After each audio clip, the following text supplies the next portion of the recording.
The Late Night Alternative with Iain Lee on Talk Radio. We have ways of making you talk.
Sitting on yon ivy tree, and she's weeping for her own true love, as I shall weep for mine.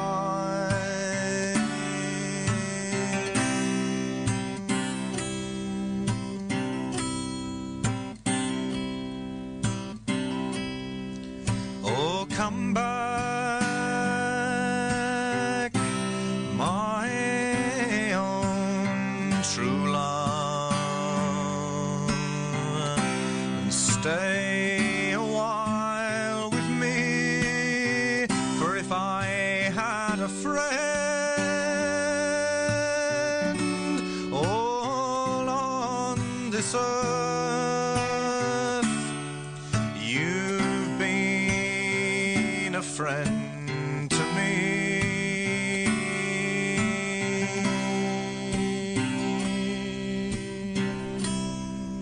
Oh, man. Listen to that. Love it.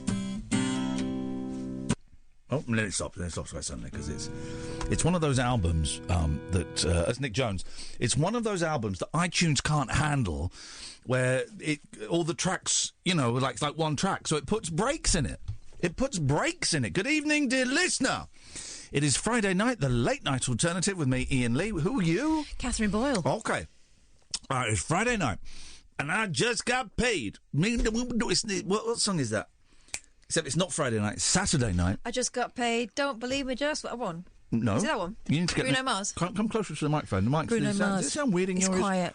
It sounds loud in mine. Does it? It sounds boomy. Oh, no. I'm sucking... I hate it. I really hate it when gay people go... just sucking a fisherman's friend. I hate it. Why? Because they mean they're giving a BJ to a fisherman. A friend of a fisherman, excuse me. I hate it. So, come on, guys. Please. What about the fisherman? Well, he gets left out. He's feeling left out. Unless he's watching, and that's his thing. But I just hate... listen, I love my gay brothers and sisters. But, got Got a bit of a sore throat. I need to suck a fisherman's friend. Come on, man, please. We're better than that as a species, aren't we? We are better than that as a species. It's Friday. I got a little bit of a sore throat. I don't think it's a sore throat. I think it's glandular. It feels glandular, Angela. Which is great. It's just what I need on a 4-hour drive to Manchester tomorrow. 2 tickets left for tomorrow night's show. 12 tickets left for Sunday night show. Who's coming? Where are you? More importantly, who's not coming? Why aren't you coming? I had a guy in Manchester tweet me, say, I'm not coming. And they did like a smiley face, like a laughing. Good. You know the one where it's like crying with laughter? Yeah. Good. I don't want anyone that uses emojis coming to my shows. No, I mean, the clapping needs to be loud, not just pictures of hands. And here's the thing. Tomorrow we're going to be laminating. We've got to do about half a dozen membership cards of ones that got lost in the system. Yeah. Okay, that's not, we did over 400, so that's not bad. Only half a dozen got lost. But we will also be taking the... I'm sorry, I can't say that. We will also be taking the laminator on stage with us, and people will be able to laminate things on stage. Oh, and here's what we're going to do as well. We're really struggling with this flipping transcript book, okay? We've talked about this for a while. Book of transcripts that you have very kindly submitted to us. And we're going to put them in the book and sell them, and all the profits will go to charity. Hello, Line 1, you're on this. It's called straight to air for the first hour, by the way. Line 1, you're on the wireless. OK, I've got a few extreme poll questions. The first one is, Sorry? I can guarantee you well-paid... employment for the rest of your life on the radio. Yes. Okay, but there's a caveat with it. Okay. You have to spend the next 2 years living with Jim Davidson in a 2-berth caravan, and if you go on a date, he will come with you. How much am I getting paid for the job? I don't know what you earn, so I can't. Something relative to what you perceive as a realistic wage, a good wage. I would do that, yes. Okay, next question. £1 billion. Yes. But you have to hunt the world's most endangered animal. Yes. Kill it, eat it, and broadcast it all live on Twitch. Now, here we get into a minefield. Bearing in mind, I spent a whole day last week being called a transphobe. And then the very next day, I spent the whole day saying I'm not a racist, but... And then today, I spent the day going, I'm not anti-Semitic. I'm not anti-Semitic. So I know. I did. I don't know if you saw my tweets today, Mike. Well, I did. There was a lot of, anti-Semite now, are you? No, I'm not. I'm not. Just every time it just reminds me of, so you're a racist now, Father. What's that? Yeah, anti-Semite. I'm not an anti-Semite. I'm just... Is that how you pronounce it? I thought it was anti-Semite. Yeah, it's how he pronounces it. No, it's anti-Semite. Is it? Anti-Semitic, okay. anti-Semite. No. Whoa, hang on a minute.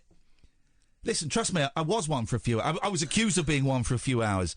Anti-Semite. I'd say anti-Semite. Well, you would be incorrect, Why? and that's anti-Semitic of you. How to pronounce anti-Semite? How we go? Oh, no, this is not... God, this is not the right word. Hang on. It's a single E, isn't it? Hang on. Be quiet. Why is this not playing? Anti-Semitic. Okay, well, that's Semitic. We want Semite. Here we go. Here we go. Who's right, who's wrong? Stay there, line 2. Anti-Semite. Okay, I bow. I bow to your superior knowledge. Don't bell me off. Well, that just proves that you guys are... Anyway, so all right, we've not set the premise for the show, and we've got people call... Line 2, I'm talking to line 1. Good, thank you. Well, that was... Line 2's not in the bath. That was it. Are you in the bath? And that's pronounced bath, not bath. No, it's bath. It's bath. I'm poor and common, so it's bath to me. Okay. Water tub. I mean water So tub. I am not an anti-Semite. Okay. But, no. So I believe you, that's fine. Well, someone replied, okay, if you say so. That's salty. So I had to... I'm starting to think that Twitter might be a bit judgmental and people maybe don't think things through. I think think it might be. All I did was offer a hand to a friend of mine who I suspect is going through a breakdown. Is it breakdown? Is that the word? Can't do that. I think he's going. You can't do things like that, can you? I think he's going through. I You're think not he's allowed having to do that anymore. No, I know. I think he's having a breakdown, and I hadn't seen his tweets. And yes, some of the tweets are anti-Semitic. They are. I hadn't seen that. All I did was offer a hand to a friend who I think is going through a breakdown. I know a bit more than this, and I was accused of endorsing his anti-Semitic tweets, and I wasn't. And I'd replied to a tweet that mentioned someone's name in. Oh well, you mentioned, and it's got this guy. I'd never heard of the guy. I didn't know he was an anti-Semitic trope. Oh, really? Right, of course. No, I don't, because I'm not an anti-Semitic. I don't know the name. Well, and also because you've not got that in your search buttons. No, exactly. So I was very happy to have my mistakes pointed out. Oh, I want to learn, Mike.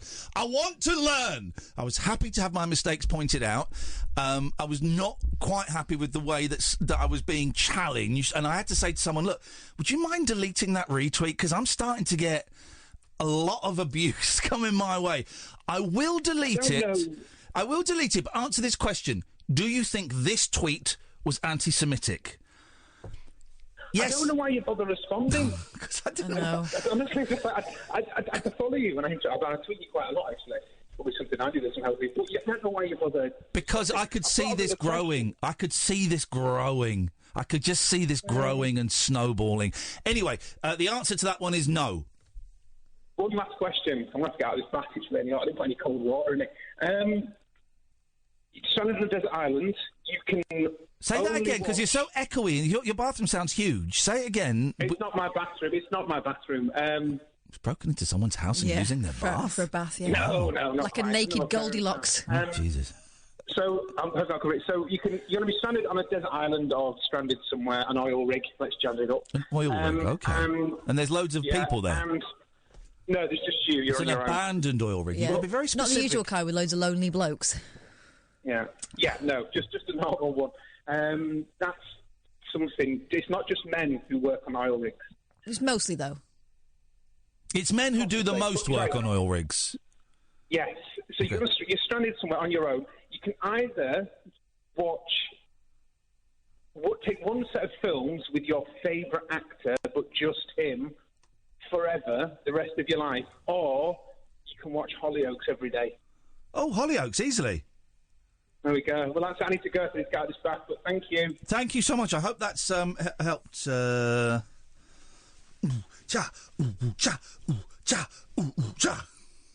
So tonight's show is, the first hour is going to be called straight to air. Mm-hmm. It's going to be, we were talking about something, I've forgotten what it was.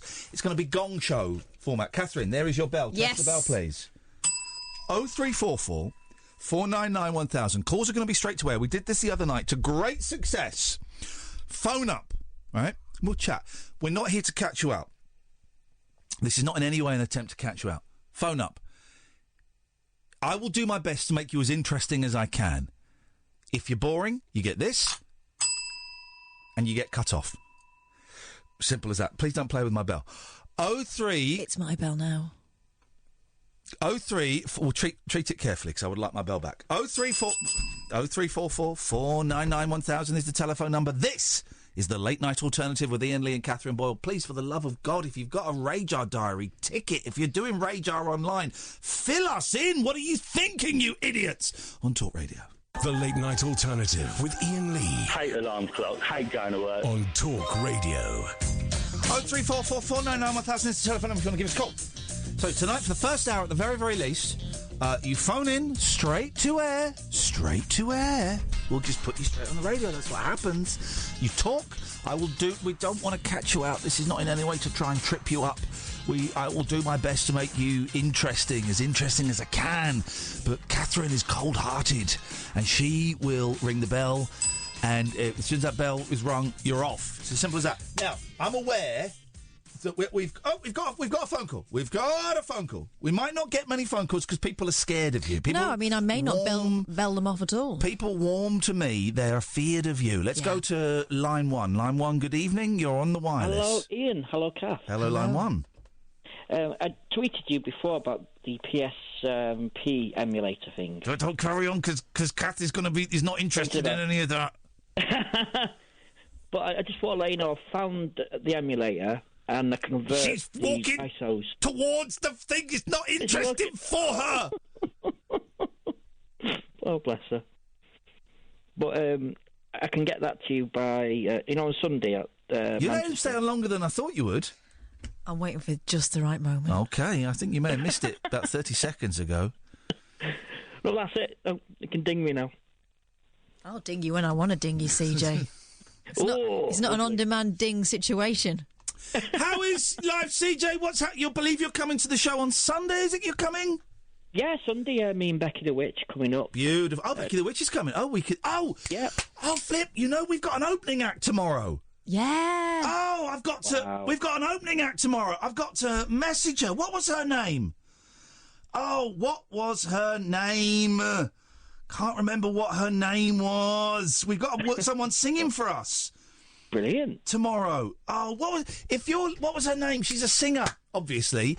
And I think she's got my old email address. Oh, don't make me have to log into that old email address. The young woman who is going to be singing for us tomorrow, please get in touch. Remind me your name. We need to know the songs that you are singing so I can get the old BTs, the backing tracks. And we are looking forward to this, but I cannot, for the life of me, remember your name. It was a woman's name. Yeah, was it like Michelle? A woman's name. It was a woman's. It was like Michelle. Hang on a second. This could be it. You're not the line 2. You're not the singing lady, are you? No. Oh, okay. Well, who are you then? Well, you said straight to air. Yes, I did. Correct. Am I straight to air? Yes, you are. Correct. Who are you? Okay. My name's Michael. Hello, Michael. We're looking for a singing lady. Oh, all right. Okay. Well, I didn't catch that bit. I didn't notice that bit. Okay, but you're on air now. What can we do for you? What would you like to bring? I want to talk to you about your friend Andy. Okay. I mean, I don't really want to talk about it, mate. Oh, okay. I mean, what is there to say? Well, you kind of you got behind him without understanding why you were behind him. Well, I don't need to explain that. I've explained it all on Twitter. I'm not explaining it again. Okay. Okay. So, am I anti-Semitic to you? Is that what you're thinking? No. Okay. Would you stick up for a mate? Would you stick up for a mate? If I thought he was mentally ill, yeah. Yeah. Okay. I'm sticking up for a mate. Yeah. I don't condone what he said. Think he's mentally ill? I don't condone what he said. That's between me and a mate. I don't condone what he said. I don't condone what he tweeted. I'm asking you. Sorry? I'm asking you. Don't ring the bell because I'm enjoying this. Ill? Well, that's between me and him. That's none of your business. What I think about his mental health. Sorry, I thought this was a conversation between adults. It is a conversation between adults, and I thought you would respect that my views on a friend's mental health are, with the greatest respect, absolutely none of your business. Yeah, okay.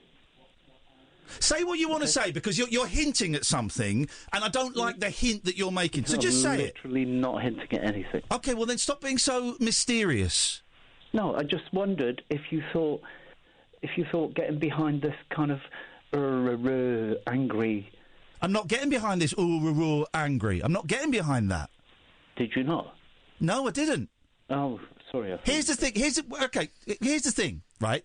People like you are dangerous. People who have people like me. People who have a whiff of a story, a whiff of something that happened, think you know something. You don't know anything.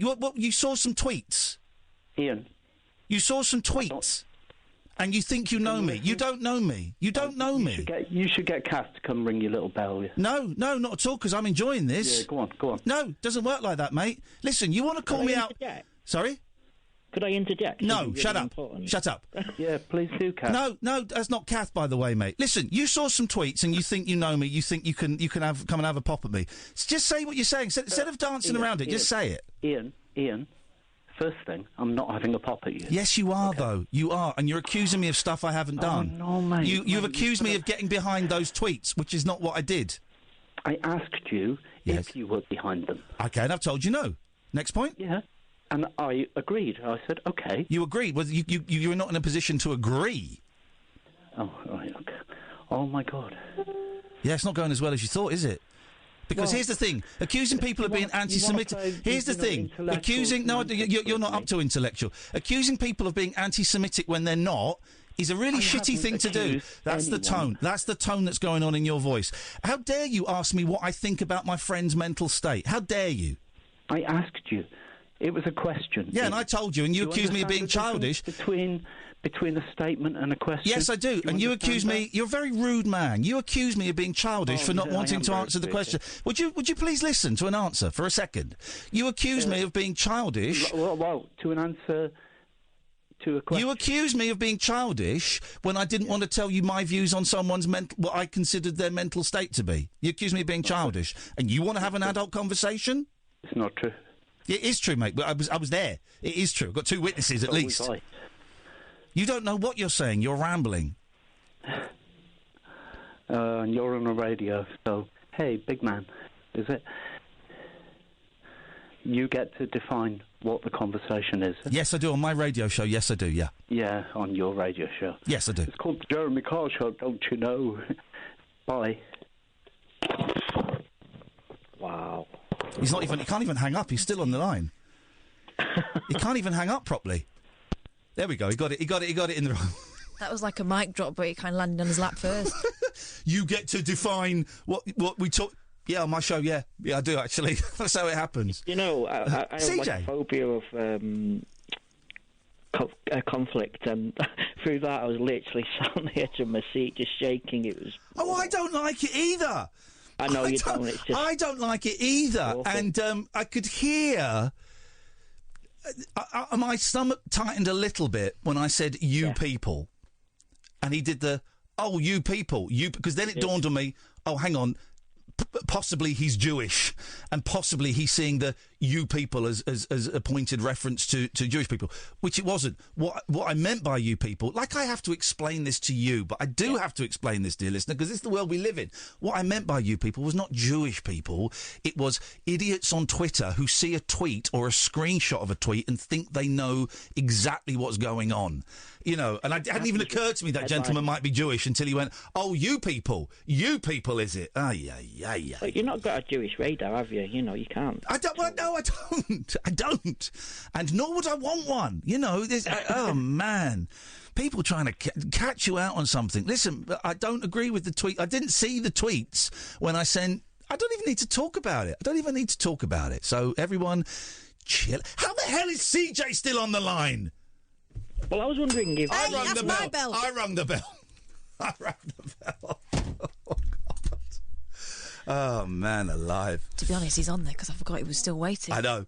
0344 499 1000. Listen, I don't really want to talk about the Andy situation because it's not my situation to talk about. I talk about my part in the Andy situation, but I don't want to talk about him because it's not really my point. But please don't come on with loaded questions trying to catch me out. And then if you don't like the answers, start getting childish. I mean...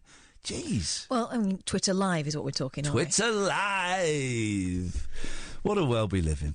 0344 499 1000. We're taking calls straight to air, at least for the first hour. You could get gonged off. This is the Late Night Alternative on Talk Radio. Take a trip into the alternate reality of late night radio. I think I'm in something like The Matrix, and so are you. The Late Night Alternative. Hello. With Iain Lee. Is there anybody out there? On Talk Radio. Hello. 0344 499 1000 is the telephone number. Call straight to it. People tweeting me saying, I'll call in if you like. Don't tweet me. Just call in. Get rid of that music quicker if we can. That's because it goes on too long. 0344 499 1000. If you're boring, you're going to get gonged off. Let's go to line 1. Good evening, line 1. Hi, it's number 60 reporting for duty. There we go. The numbers are calling in. This is what we want. What can we do for you tonight? It's Bob. I was going to give you a warning. Uh-oh. About the old laminating machine. Oh, yeah, go on. Oh. I had a very nice football ticket. Football thingy? An old football ticket, and I stuck it through the laminator because I wanted to keep it. Mm-hmm. and it melted all the writing off it. They're heat printed, aren't they, these days? Sorry? Receipts, what? yeah. What are you talking about? I had a receipt from Tesco and I put it near something warm and there was like a big sort of black mark spread across it. And I asked a friend of mine, she said, yeah, it's because it's heat printed or something. What is this heat printing? I still use one of those golf ball printers. That's what... or a daisy wheel. Well, I'm sorry, so your ticket was ruined? That's a good job I had 3 more of them, so I don't mind. Well, it couldn't have been that special then if you got a load of them. Excuse me, it was... I beg your pardon? Oh, well done, Bob. Fair play. You came back with a right hook. I enjoyed that. Excuse me. So were you... Okay, so that ticket was ruined, but you have plenty more just as equally collectible and rare tickets that you can preserve. No, well, 3 of us went to that, so I had 3 of those tickets. Okay. Your phone line is absolutely terrible. Oh, and you've been gonged off. Let's go to line 2. Line 2, if you're boring, you will get gonged off. Will I? 0344 499 1000 is the telephone number if you want to give us a call. Let's try line 3. Line 3, you're on the wireless. Hello? Hello, line 3. Hiya. Line 3, that's a new name, but I'll do line 3 here. The subject, environmental protection, etc. Is that a subject I won't get belled with? That's not for me to decide. Catherine is... all I can say is Catherine's finger is vibrating over the end of the bell. Well, she's a very nice girl, so I don't know why she would even dream of doing that. No! Don't underestimate me. No! He sounded like a nice guy. Oh, well. Environmental protectionism is important. You've just murdered your grandchildren. Flipping heck, man. Line 4, you're on the wireless. Hi, Ian. Hello, line... This guy stays on. Let's see what he's got. Hello, line 4. It's me, Ian. Yes, I know it's you, line 4. It's Alan. Yeah. Alan. Caddick. Okay.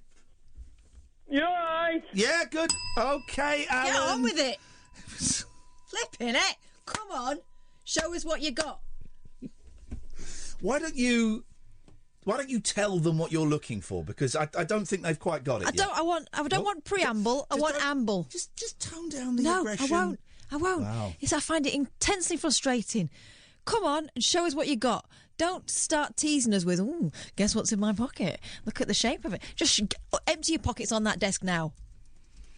Okay, we haven't got, the switchboard is now empty because people are... Okay, well, I'm hoping they're rethinking... terrified of you. Cersei. It's a reference to Game of Thrones. Is that a good reference? Mm-hmm. Was she like... Although I just did a Daenerys on that nice Scottish man. Hey, speaking of Daenerys, what's that where do Warburtons get so much money? They've got Robert De Niro in their new ads. That's got to be like £1 million, right? To get, and he's clever. If you notice, he's not in it a lot. He pops up in a couple of shots, but he's not in it. It's mainly the other dudes it's in like the VO. 2 little inserts, isn't it? But who did they have in it before? Stallone, I think they had in it before, didn't they? Have Warburton's, have they got like Heidi Fleiss's like private photos or something? What have they got that means they can get Robert De Niro on their advert for bagels? What is going on there? Those guys must really love bagels. They must really, really love bagels. It was incredible because I'd read about it, and then it was on tonight, and I said, "Oh, this is the Robert De Niro bread advert," and you went, "Yeah." I said, "No, it actually is." But it had a really pony American accent in the voiceover, and I was thinking, won't the voiceover was Robert De Niro? Well, it sounded rubbish. He needs to sort himself out. Well, he has done. He's just got £1 million. Must have had a mouthful of bagel. Yes, line 1. Yes, I thought so. This damn bread again. I've told you about this before. You tell it. It's the last time. Oh. Nice and light. In the lady's handbag. No stopping power. Oh, they hung up. Okay, let's go. That went nowhere. Went absolutely nowhere. It's brutal. Kath is brutal, but this is the way it's going. Line 2. Yes, I don't believe anybody is anti-Semitic. Well, some people are. No, I don't think so. Well, some people are, though. Well, they're anti-Jewish. They're not anti-Semitic. Okay, well now we're okay. Now we're having you're anti-semantic because now we're having Semitic semantics. I don't really know. I mean, okay, that's a pointless argument. Let's go to line 3. 3, you're on the wireless. Hello. Hello. Hello, line 3. Hello. I'm coming Sunday. Jerry's coming on Sunday! Let me tour bus. Jerry's on tour, ladies and gentlemen. He's coming on Sunday, and you can touch him. You can touch him if you pay me £5. You will be allowed to touch Jerry. Thank you very much for helping me. Okay. Thank you very much. Thank you very much. Just sort of thing, I'll say thank you. Okay. Again. All right. Apparently for top man. Thank you. Kat's a top woman. Richard is a top guy. And you're a top bellend. What? There? What time does it start? Oh, geez, I don't know. It's about 6. Is it 6? The one on Sunday is like 6 or 6:15, something like that. We won't start without you, buddy. No, I can do Jerry Cam. Jerry Cam? Jerry Cam. Why are you letting him stay on? I would totally bell him off. I like Jerry. I know, but he's boring. I am boring. He admits it. Tell him, Jerry. Don't be scared to bell him off just because he's got Parkinson's. I want him to tell him. I want you to tell him, stick it up your bum, Jerry. Stick it up your bum, Mr. Ian. There we go. Okay. The irony of Iain Lee and his buddy James O'Boring now debating problems of false accusations of anti-Semitism is abominable. Media has promoted these filthy, baseless accusations for at least 3 to 4 long years. People's lives ruined. Swivel Muppets. Okay. Interesting. Don't understand it, but thanks very much indeed. I don't really want to go down, debating anti-Semitism. I mean, if you want to, you can, but I love everybody. I love everybody. So I don't really know what to say. You don't love. You don't love everybody. Some people are knobheads. I kind of do love everybody, even the knobheads. I love. Don't be boring or you'll be belled off. Line 3, you're on the wireless. You seem to be anti-Rainbow George. I wouldn't say anti. Anti's a very strong word. Well, you really do seem to be anti-Rainbow. Okay. Well, I think you're a little paranoid. What have you got against me? Absolutely nothing. I think sometimes your calls are a little bit dull, but apart from that, nothing. We go round in circles, but nothing really. I think you take things a little too personally, and sometimes misunderstand the tone of the show. No, of course you don't. Of course you don't.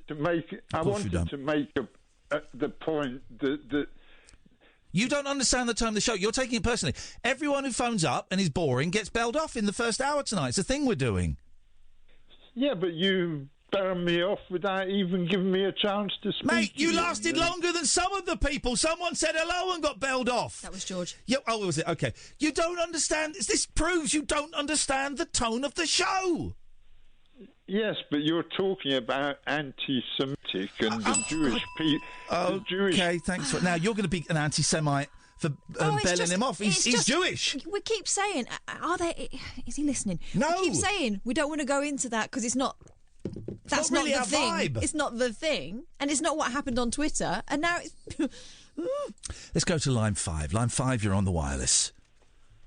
Evening, Ian. Evening, Kath. It's Nelly here. Good evening, Nelly. Good evening, Nelly. Now, Nelly, if you're about to go into one of your top 10 lists, I got to say that's a bold gambit. No, I don't want to cross Kath's a bell end.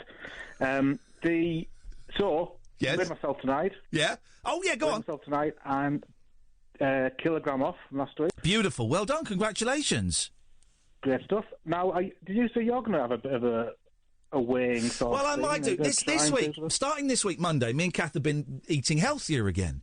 And then last night, I felt miserable, and I did the thing that maybe you've done in the past, Nelly. I felt miserable because of the listening figures, and I was really down about it. So I stuffed my face. I stopped off at a Mackie D's drive-thru on the way home, and I bought 2 burgers and a packet of chips.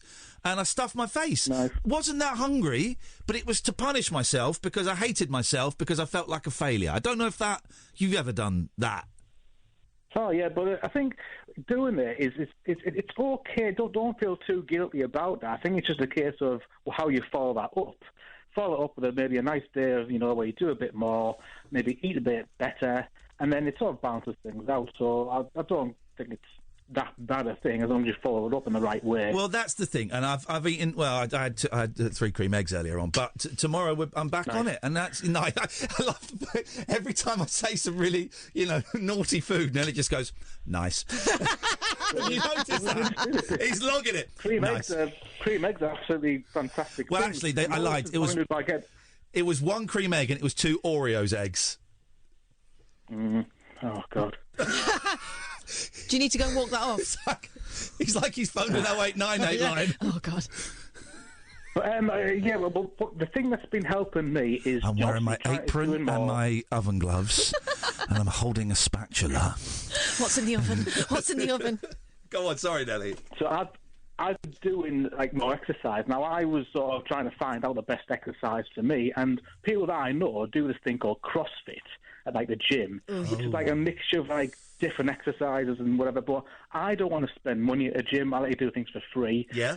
So I just basically looked up exercises I can do at home, found things around the house, around the garage, that are heavy, that I can incorporate into the exercise. Yeah. And it's just, it seems to be all right. I mean, I'm thinking... For example... go on. Sorry, do your example. Well, for example, there was a bit of extra bit of washing line. Use that to skip them up. Okay. Oh, skipping, man. Skipping is pots in the garden. Carry them about. Skipping is tough, isn't it? I tell you what, it really hurts the feet. Yeah, I can't get the rhythm.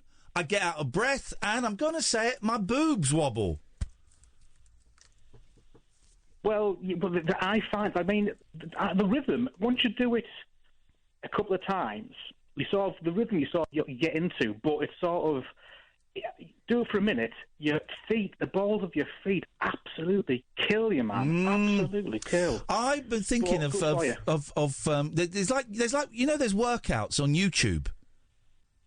Yes. So I'm thinking I might do some of those. I might stream some of those on Twitch, me doing yoga and fitness workouts. And here's the thing, guys.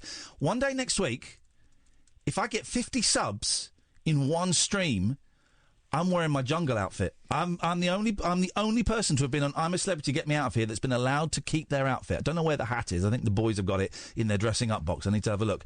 If I do a stream next week and I get 50 subs in one stream, I'm gonna put on the jungle outfit and sit there and eat some strawberries. There we go. That's what I'll do. I'll eat some strawberries. Eat some strawberries. I will eat some I will recreate that scene if I get 50 subs in one stream. I suppose you can't get that pig bit in this country, can you? I've got the cats. Oh, no! Oh, man. Nelly, anything else? Well, yeah, you've got a good voiceover going for a paint company. I've absolutely no idea what you're talking about. So, yes, but carry on. Yes. So I thought it'd be a good idea to have a round of my name, paint or porn star. Here we go, you see. Right. Here we go, yeah, fine. So I've got a few here. So how about Coral Flare? Paint. It is a paint, well done. Thank you. Kathy's your one next. Cherry Pink. Oh, paint. That is porn star. Oh, flipping it. That's very on the nose, isn't it? It's literally. Couple more. Honey Gold. Porn star. Correct, Iain. Well done. I know. I'm aware of her. Next one. Sesame Seed. Sorry? Sesame Seed. Sesame Seed. Got to be a male porn star if it is one. No, I'm going to go paint. Paint, correct. And Sesame Seed. Last one. Yeah. Go on. Last one. Yeah. Muddy Puddle. Molly Cuddle. Muddy Puddle. Muddy Puddle. Muddy Puddle. Porn star. Paint. Unlucky. No, not unlucky. I think if you Google it, Nelly, you'll find out I'm right as well. We'll take one more, then we'll have a break. Line 2, you're on the wireless. Oh, you proper rainbow, George. Oh, it's okay. We can't hear you, man. Let's take one more. Line 3, you're on the wireless. OK, that was disappointing. This is Talk Radio. The Late Night Alternative with Iain Lee. Because they're too real to be part of my imagination. On Talk Radio. 0344 499 1000 is the phone number. If you're boring, just up until 11, but we might take it longer because I do like this. It feels very naughty. If you're boring, you're going to get gonged off. Don't be bitter about it. Was that me getting gonged off? No, I'm just Unbelievable. demonstrating. OK, here we go. So 0344 499 1000. Call straight to her if you're boring. Kath will gong you off. Let's go to line 1. You're on the wireless. You should point out to people that accuse you of being anti-Semitic. OK, thank you. Let's go to line 2. You're on the wireless. Hi there, Ian. Hello, line 2. Number 31, calling in. Yay! Turn your radio off, you muppet. Oh, hang on. Sorry, I can't help being a muppet. I was disturbed. Are you coming this weekend? Did I see that you're coming to one of the shows this weekend? Coming on Sunday. It's you and your daughter, isn't it? That's right. Now remind me your daughter's name, because I saw her tweet. On her Twitter, she is Fat Vegan Chick. That was it. She, you've bullied. Basically, it's quite a distance. She said she's been bullied to take her mum, June, to the show on Sunday, even though it's like an hour and a half away. Oh, blimey! Yeah. No, it's 2.5 hours away. Oh, you must have some killer dirt on that kid. I said you must have some dirt on that kid to get her to do that for you. She's my carer. Oh, right, okay, she's cool. My carer. Well, she's a good one. And she drives my car. Oh, baby, she can drive my car. Yes, she's gonna be a star. Baby, she can drive your car. You know what, baby, she loves you. Oh, my. That... Actually, it's not a car, it's a van. Oh! Yes, it's a van. It's a wheelchair mobile. Yeah, we were thinking of offering Jerry a lift, actually. Screw that loser. Screw that loser. No, he's sorted. He is all sorted. He's sorted. Yeah. Yeah, he's sorted. Okay. And another thing I thought you might like to know, seeing as though you're talking about diet. Yeah. My little fat vegan chick has lost 50 pounds. Oh, we'll have a whip round if you want. See if we can raise a few quid. No, she's had to lose it because she had to go to the endocrine clinic and they told her that she's got to lose it. Because she's a big girl. Big ladies. I like big butts and I cannot lie. Well, June, we look forward to seeing you on Sunday. We're going to do our best What's wrong? You missed her mum saying, "Oh, you'll love her then." Oh, yeah, we go. Right, fine. They're just trying to fix me up. Fine. Why the hell not? No more of that. No shenanigans. No. Not for people that eat strawberries and cream in the jungle. There no. we go. Bella off. There we go. Bella off. Let's go to line 3. 3, you're on the wireless. Hiya. Just ringing to spice things up a little bit, really. Bye-bye. We'll be cheeky. Line 4, you're on the wireless. I think it's the passenger from that car. Hello? Is that really Bungle that keeps ringing up? I can't hear what you're saying. Is that really Bungle that keeps ringing up? Yes, it is. Just wanted to check. Wasn't there, was it? It was George. Line 5, you're on the wireless. Well,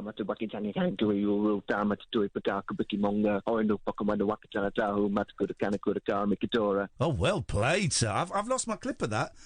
Someone's been practising. Yeah, I lost my clip of that. I used to have Barry saying that. Where would that be? That could be anywhere. I've got so many. Good morning, sir. No. It's like killing a bee with a boom, boom, boom, boom, boom. Hang on. I think it's just gone politically correct. Yeah. Well, he's just trying to make a fashion statement. We don't want to go from a sleazy country to a slutty country. Knockers are better. Okay, it's not there. Let's try this one. A biddly biddly bong. Oh, classics. Mm-hmm. Blimey! Oh, what's this? It's Dennis from Dunstable. It's Dennis from Dunstable. I don't remember that. No, I don't think we ever used it, did we? Oh, that's good. Your show's absolutely brilliant. I love it, love it, love it. I used to listen to Andy Goldstein, but you're much better. In your face! In your face. But weren't we childish then? Stick a pencil out there. Oh. Stick a pencil out there. How do you work that one out?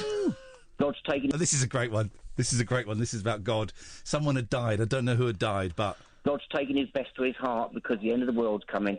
And I say, bring it on, man. I'd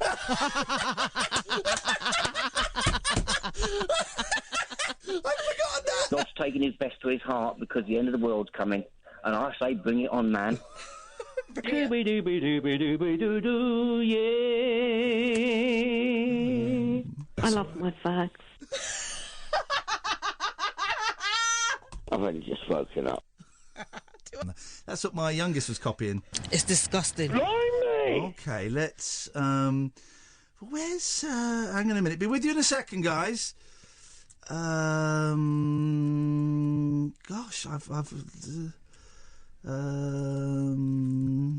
Katherine. Okay. Okay, fine. We can't find this. That's fine. We could. 0344 499 1000. 0344 499 1000 is the phone number. Let's keep. Oh, my glands coming down. You're saying glands with a D. Well, what's the difference? One's on your old chap. Yeah. What is the glands? And what are the glands? The bell. The end. Okay. This is the end. Beautiful friend, my end. And your glands. Well, what's the difference, though?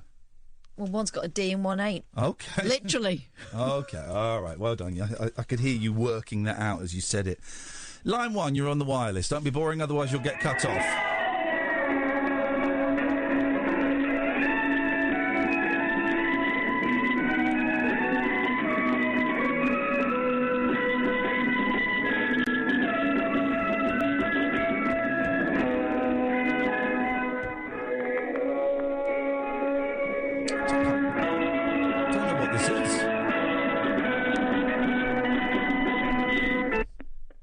Oh, no, don't. No.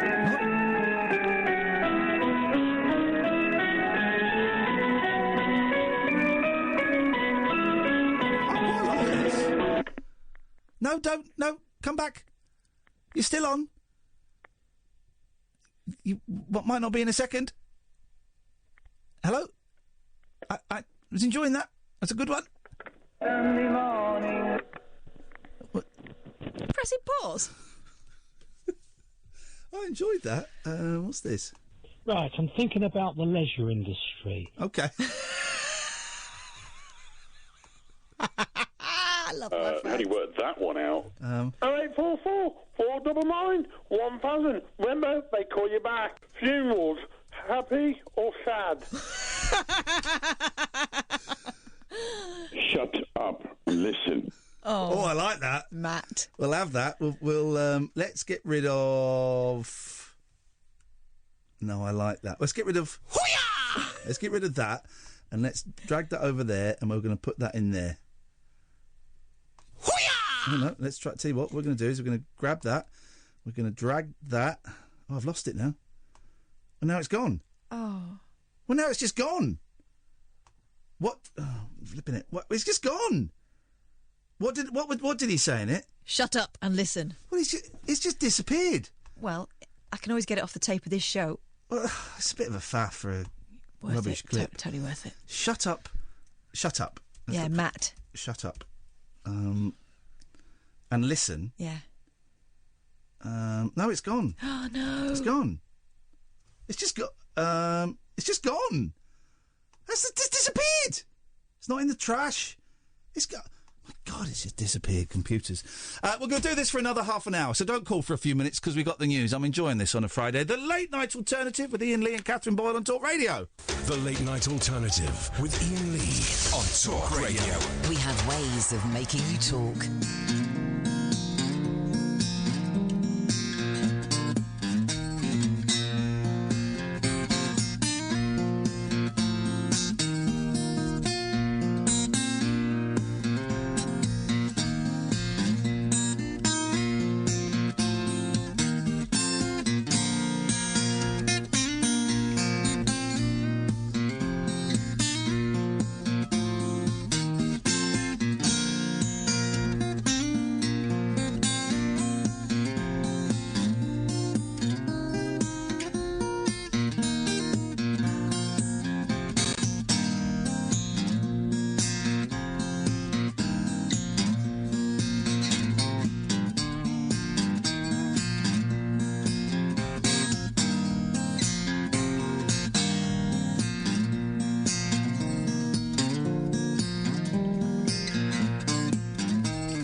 of a fair and handsome girl. She's all in her tender years.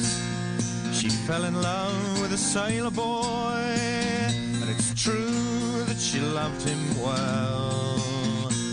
For to go off to sea with him, like she did not know how, she longed to see that seaport town called Canada-I-O.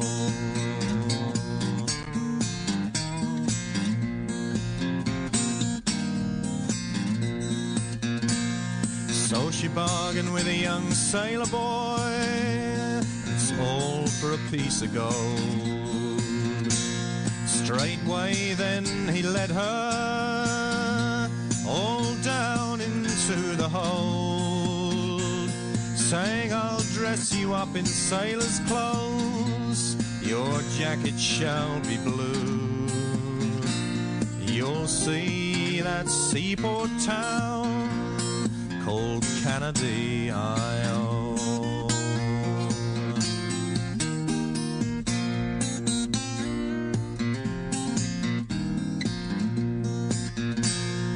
Now when the other sailors heard the news, well, they fell into a rage, and with all the whole ship's company, they were willing to engage, saying, we'll tie her hands and feet, me boys, overboard we'll throw her, and she'll never see that seaport town called Canada-I-O.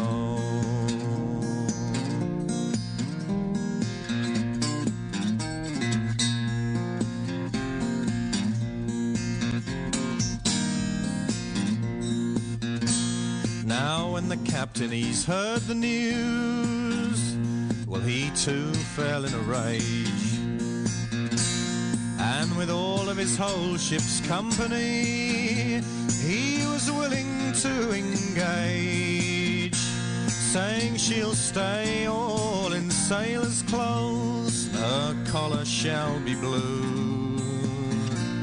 She'll see that seaport town called Canada-I-O.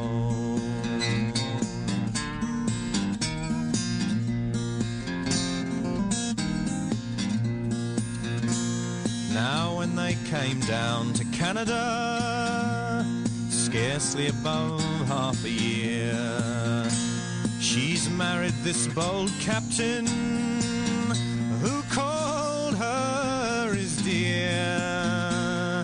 She's dressed in silks and satins now, and she cuts a gallant show. She's the finest of the ladies down in Canada-I-O.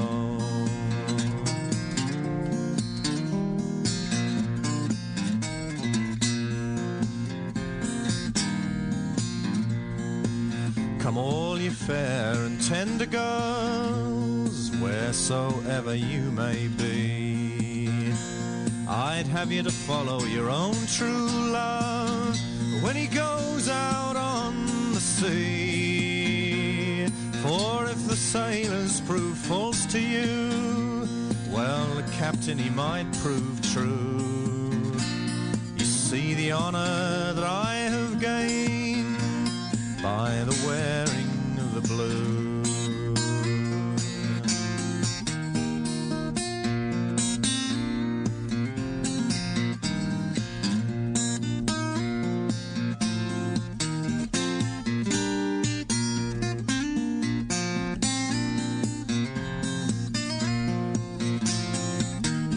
Here we go.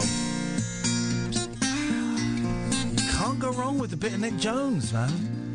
Can't go wrong with a bit of Nick. What a man. What a voice. What a lovely family. I went to his house, as some of you will know. It was, that guitar that he's playing there got smashed in the car crash, and his mate rebuilt it for him. Incredible scenes. OK, we'll do this for another half an hour or so, because I'm enjoying this. You can phone up. I know that it scares people away. So, don't be scared. Listen, I'm going to do I'm on your side, guys. It's Kath who is the aggressor. Well, no, I think you'll find I'm on the side of the listener. Okay, well, okay, right, yes. So... Excuse Blimey, really? Oh, Jesus. Oh, there we go. Okay, a little bit windy pops. You won't get belled off if you come on without an attitude and with something interesting. It's going to be interesting. Just relax. Just feel the vibe. You've heard what stayed and what hasn't stayed. It's all down to Kath. I'm doing my best. I want you guys and gals to succeed. I want you to do well. I want you to enjoy the experience and to come on and share your wisdom and whatnot. So, 0344 499 1000. 0344 499 1000. Calls are going to go straight to air, certainly for the next half an hour or so. And if you are boring, as perceived by Katherine, you get gonged off. Now, in that last hour, there were some people I would have kept on a bit longer, and there are some I would have got rid of quicker. So... But you're not in charge? No, not in charge. So... Not in charge at all. Don't swear. Don't be libelous. But apart from that, pretty much anything else goes. Let's go to line one. One, you're on the wireless.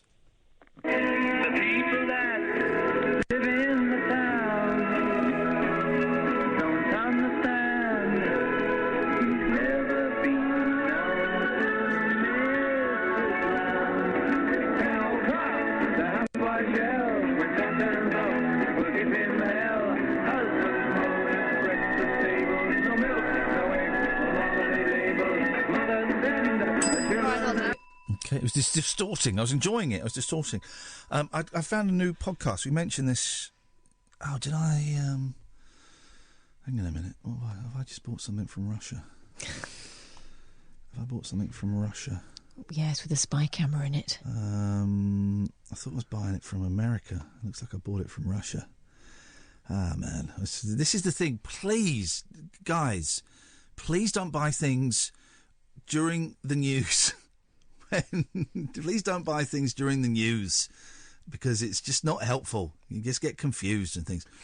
So, new podcast I've been listening to, and I mentioned this the other day.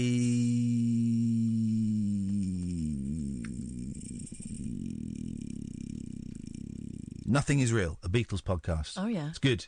Episode 1 proper is up, and it's just two guys. Jason Carsey, who I don't know, but he's been tweeting me for a long time. His avatar is a picture of Michael Nesmith with the kind of the bluer hat, as I said, of the green hat. And another guy's name I don't remember, and I'm really sorry about that. And they just talk about the Beatles. And I love it, because they're like really nice, kind of gentle, dick waving. Rhythmic. It's rhythmic. And in episode 1, they discuss the album Help. Here's the thing. Oh, here's the thing. Right? So, in America, right? Oh, just cracked my leg. In America, the Beatles albums... Cracked your egg? My leg. Oh. In America, the Beatles albums were released differently. Yeah. Did you know this? Yes. Well, hang on a second. Line 1, you're on the wireless? Ian? Yes? Lick me, please. Sorry? Will you lick me? What's your name, sir? Tim. Tim? Yes. How old are you, Tim? 25. OK, where would you like me to lick you, Tim? The middle area. Do you mean the taint? Or the belly? The balls. Okay, that'll do. Thank you. The thing is, I would have been up for that. He had the radio show in the background. Never bring the show into it. No. Never bring the show into it. It's you can't. Yeah, sure. Why not? Why not? I can give you about 5 reasons why not. Okay, that's not enough. So the Beatles albums were released differently, right? And some tracks they would hold like 2 tracks off. Oh, for goodness sakes, I'm trying to talk. Why do people keep phoning up? Yes, line 1.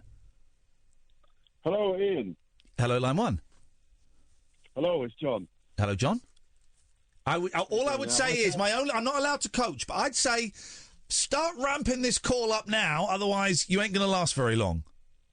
Okay, I've just finished listening to your interview with Tony Slattery. There we go. All right, go on. I don't know if you've had a chance to chat about it. I've only just finished work and listened to it. But I just wanted to say I really enjoyed it.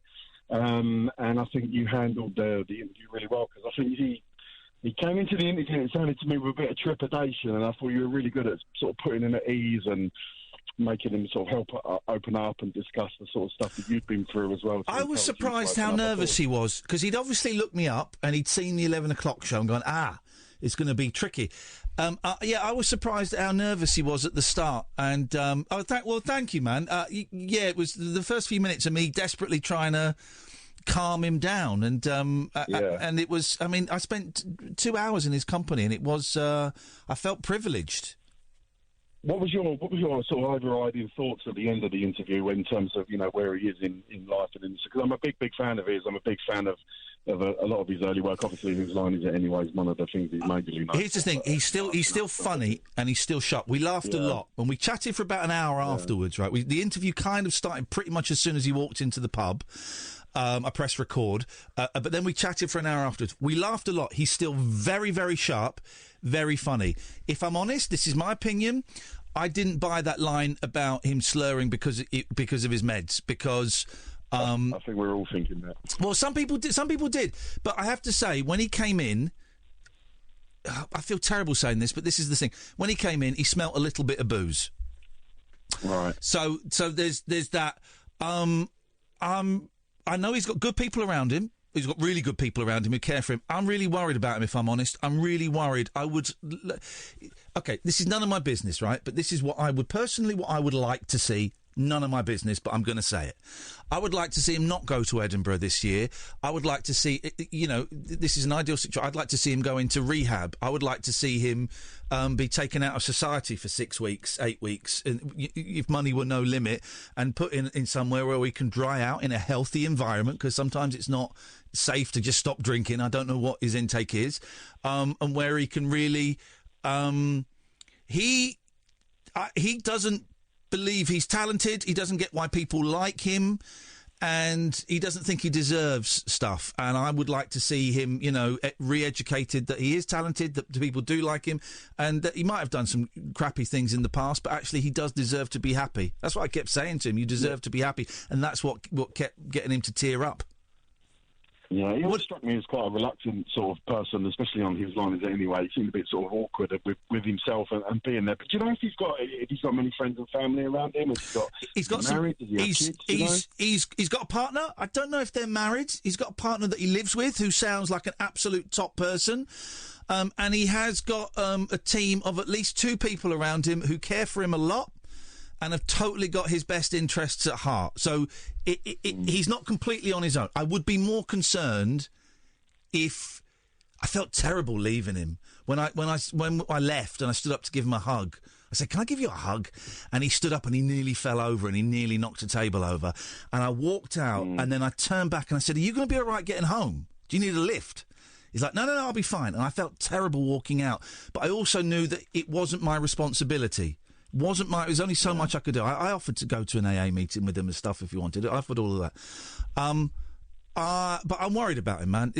Hopefully this flurry of activity, the Guardian interview, apparently he was on this morning the other day. I didn't see it. Hopefully. Yeah, I saw an advert on Twitter saying that he was on this morning discussing Edinburgh in particular. So I think it's available on YouTube. I might have a little look at that. I'm hoping that this flurry of activity... It's going to do one of 3 things, right? It's going to have absolutely... One is it's going to have absolutely no impact on his behaviour. 2, it's going to make his behaviour worse. Or 3, it's going to be a little bit of a wake-up call. And I'm praying it's the third. He's quite reluctant and nervous, though, to sort of, speak to anyone or take any advice from anyone. I get the feeling that he's had a lot of... nonsense from people over the years, and people, when he was speaking about the Guardian interview, and when I know he sort of rectified it afterwards, but he said it was a bit of a fit up, and they ended up talking to him about things. No, that wasn't the Guardian. That was the Mirror. That was the Mirror. He done an interview with the Mirror. It was the Mirror thing. Yeah, I think he was happy with the Hadley Freeman one, from what we heard. Yeah. Okay, but listen, Ian, I just wanted to say I thought the interview was great. I thought you handled it, Thank a you, difficult situation really well, and you should be very proud of it. I thought it was great. Well, that's really kind, and I appreciate you saying that. That means a lot. Thank you very much. My pleasure. And you didn't get bailed off. He didn't get bailed off. No, it was interesting. Not a monster. If you missed the Tony, and he said Tony Hadley, we'll get Tony Hadley on. He's a nice guy, Tony. If you missed the Tony Slattery podcast, it's out. It's out on iTunes, Acast, your usual things. We'll tweet it over the weekend. It might not be for everybody. It's intense. Yeah, and you might find it triggering. So approach with caution. But what a nice guy, and I don't think I've ever had so much feedback on a podcast that we've done. It's the best bit of radio if you want to, boil it down to that. It's the best bit of radio I've ever done, I think. It was. I felt privileged. I keep saying it, privileged to be sat in that man's company, and I just hope he gets it. I hope he gets it. I hope he gets what I've got, and sobriety, and not being dependent on stuff to make you feel different and take away whatever it is he's trying to take away. Let's go on. Just seen something on Twitter. Hang on, stay there, line one. Coming to you in a second. This caught my eye. Kelsey Grammer. Oh yeah. London Coliseum evacuated due to a device activation. Oh. People who turned up to watch The Man of La Mancha were told to evacuate the theatre. It's been given the all clear since. I was with Kelsey Grammer yesterday. I have nothing to do with this. Yeah, London Fire Brigade sent engines there, but apparently it's they're looking forward to welcoming audiences to the Coliseum tomorrow. They've investigated and they've been given the all clear. But flipping that's. You're saying Kelsey Grammer phoned in a bomb threat because he didn't? No, he want was to one do of the the people show? who was at the theatre. Isn't that well? There you go. But I just think it's weird that you're. It's weird that you're suggesting that he would phone in a bomb threat because he didn't want to do the show. No, I didn't say that. That's actually libelous, mate. You've got to be so careful. I don't think I said that. Okay, let's go to line one. Good evening. Oh, I'm clicking my laptop and I've got to do the mess. Good evening, line one. You're on the wireless. Don't be boring, otherwise Grumpy Cat's dead. I wish I were a glowworm. Glowworms never glum. Because how can you be grumpy when the sun shines out your bum? Very true. Wise words there. Thank you, Wise Caller. Grumpy Cat's dead. I know. Shame, innit? But Grumpy Cat is still alive. Which Very is a much shame. so. Which is a shame, isn't it? We're having fun. This is Talk Radio. The Late Night Alternative with Iain Lee. We could be dreaming and meeting each other in our dreams. On Talk Radio. The Tony Slattery this morning interview is on YouTube. I just found it. Let me play a second of it because he sounds a lot better than when I spoke to him, which is great. Yeah. And Victoria said to me, well, I think a lot of people go into drugs because they come off after all this adrenaline and stuff. And where do you go? Yeah. So that was that. And then the booze came along. And then the depression set in, and so a psychiatrist, one in particular, sorted out the linear pattern. He said it's quite common, but he said there's something else there. There's something darker there, and that's why the Guardian article came out the other day about bipolarity. And it shows like this again. Oh, he sounds a lot better there. Well, that gives me hope. Yeah. There's a little bit of tongue getting stuck and stuff, and that probably is the meds that he told me about. It's not the guy I was talking to the other day. Oh, that gives me hope. That's the guy that phoned me up in the morning. Yeah, that gives me hope, man. Uh-huh. All right, okay, fine, great. I can work with that. I hope he gets it, Tony. I really hope Tony gets it because he's such a nice man and he's such a talent. And, if you heard the interview, he hinted at darkness. He hinted at something. And we've all made up our own stories as to what it was. But hearing that, he sounds way better than when I spoke to him. That is brilliant. Good. Line one, don't be boring, otherwise Kath is going to cut you off. Hello. Hello, line one. Oh, Windy Pops. Hello, line one. Hi, Ian. Hello. Hello. Can you hear me? I can, but you've really got to buck up your ideas, otherwise you're going to get belled. Just want to say, Ian, today, on this day last year, I rang up you for the first time on your radio show. Okay. Hey, fantastic. There you go. So I want to say happy 1 year anniversary of talking to me. Hope that wasn't boring for you. No, that was not boring. That was absolutely... What a wonderful thing to hear. That makes me very happy. Yes, man, we're celebrating. How are we going to celebrate? What are we going to do for the rest of the show? I think we should all eat a lot of cake. All right, fine, we're eating cake. Hey, listen, I will speak to you on May the 17th, 2020. We shall. Thank you very much indeed, brother. Wow, what a great guy. It's been a year since we last spoke to that guy. We held on to one.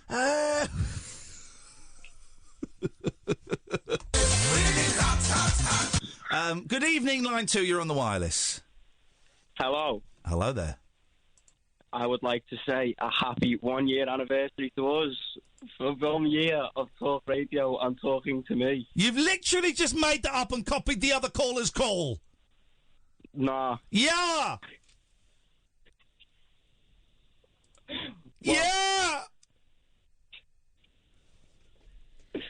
Nah. Yeah! Nah. Yeah! Yeah. I knew you'd agree with me in the end. Let's go to line 3. 3, you're on the wireless. A dog named Six.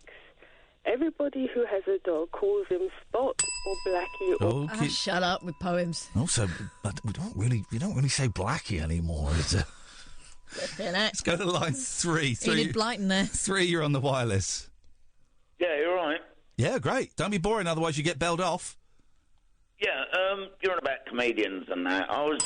Goodbye. Let's go to line. It's a bit busy on the phones tonight. People are brave. They want to step into the arena, the Coliseum. Line 5, you're on the wireless. Amazing, boss, terrific. The one that I'm mentioning now, Sadio Mane. He's the best football player in the world. Well, why are you laughing for? Why are you laughing for? I'm being serious. Nah, you see, I'm talking facts here. I don't do if, buts and maybes. I do absolutes. Like, if your aunt had balls, she'd be your uncle. But she doesn't, so she's not. Do you know what I'm trying to say? I'm enjoying this little monologue. Carry on. Oh, is that all you got? I'm not saying. You thought you were going to get belled off for being boring? That's the best call we've had tonight. It really is we, I said, shout out to Football Twitter. There we go, Football Twitter. Yes, I didn't understand a word of it. No, it wasn't for us, it was for Football Twitter. But I like that. It's a little performance. Yeah. It's a little piece. I'm up for a little performance like that. I'm totally up for that. It's a joy to hear. Thank you. I like it when we do these. We get some different calls, which is nice. And people try. People try hard. They make an effort. Maybe our open door policy is too open during the week. Oh, my neck is... Something's going on with my neck. I'm coming down with something. I'm coming down. So, the Beatles albums are different. This is what I learned from listening to... what's it called again? Jason and his mate. Hang on. I want to get... Nothing is Real. Nothing Beatles is podcast. Real. Right, it's nice. They've got Irish voices. I'm a sucker for accents. I like the Irish accents. I love a Glaswegian accent. Oh, don't do them, please. And I'm from Wales. And I would like to finish you off, sir, if you don't mind, from Wales. I like the accents. So it's just great to listen to. It's like being by the... What's it called? The Chamois Rock. What's it called? The what? The Chamois Rock. The what? The Chamois Rock. The Blarney Stone. Yes, Blarney Stone. Yes, sir. Or the Leffy. It's like being on the Blarney Stone. The Liffey. Okay. Don't be rude. Let's go to line 1. 1, you're on the wireless. All right, Ian. Hello there. Hi. I just need a song suggestion, so I was wondering if you've got any decent songs that you'd like to share. If I got any decent songs? Yeah. Yeah, I've just seen a face live from Wings Over America, the triple album. Okay. That's what I'm building up to by talking about Beatles albums. Yeah. Okay. Thank you very much indeed. It's go to line 2. 2, you're on the wireless. Hello. Hello there, line 2. How's life, Ian? We're big in the pool. Hey, we're big in the pool tonight. We are big in the pool. We're probably big. This is the same three mates, isn't it? I think we're big in one bedroom in the pool tonight, but we're big in the pool. Line 6, you're on the wireless.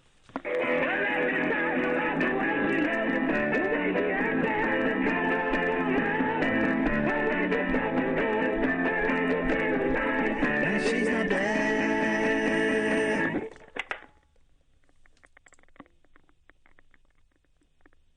This is the best bit of the call. I know, I love it. They don't know what to do. Yeah, they keep thinking they're going to get buzzed off, belled off. You're still on? I know what you're going to do. Do you want to say anything? Do you want to play some more music?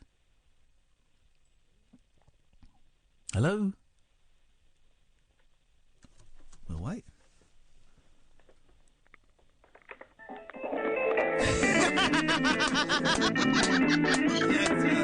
All right, Okay, let's go to line 7. 7, you're on the wireless.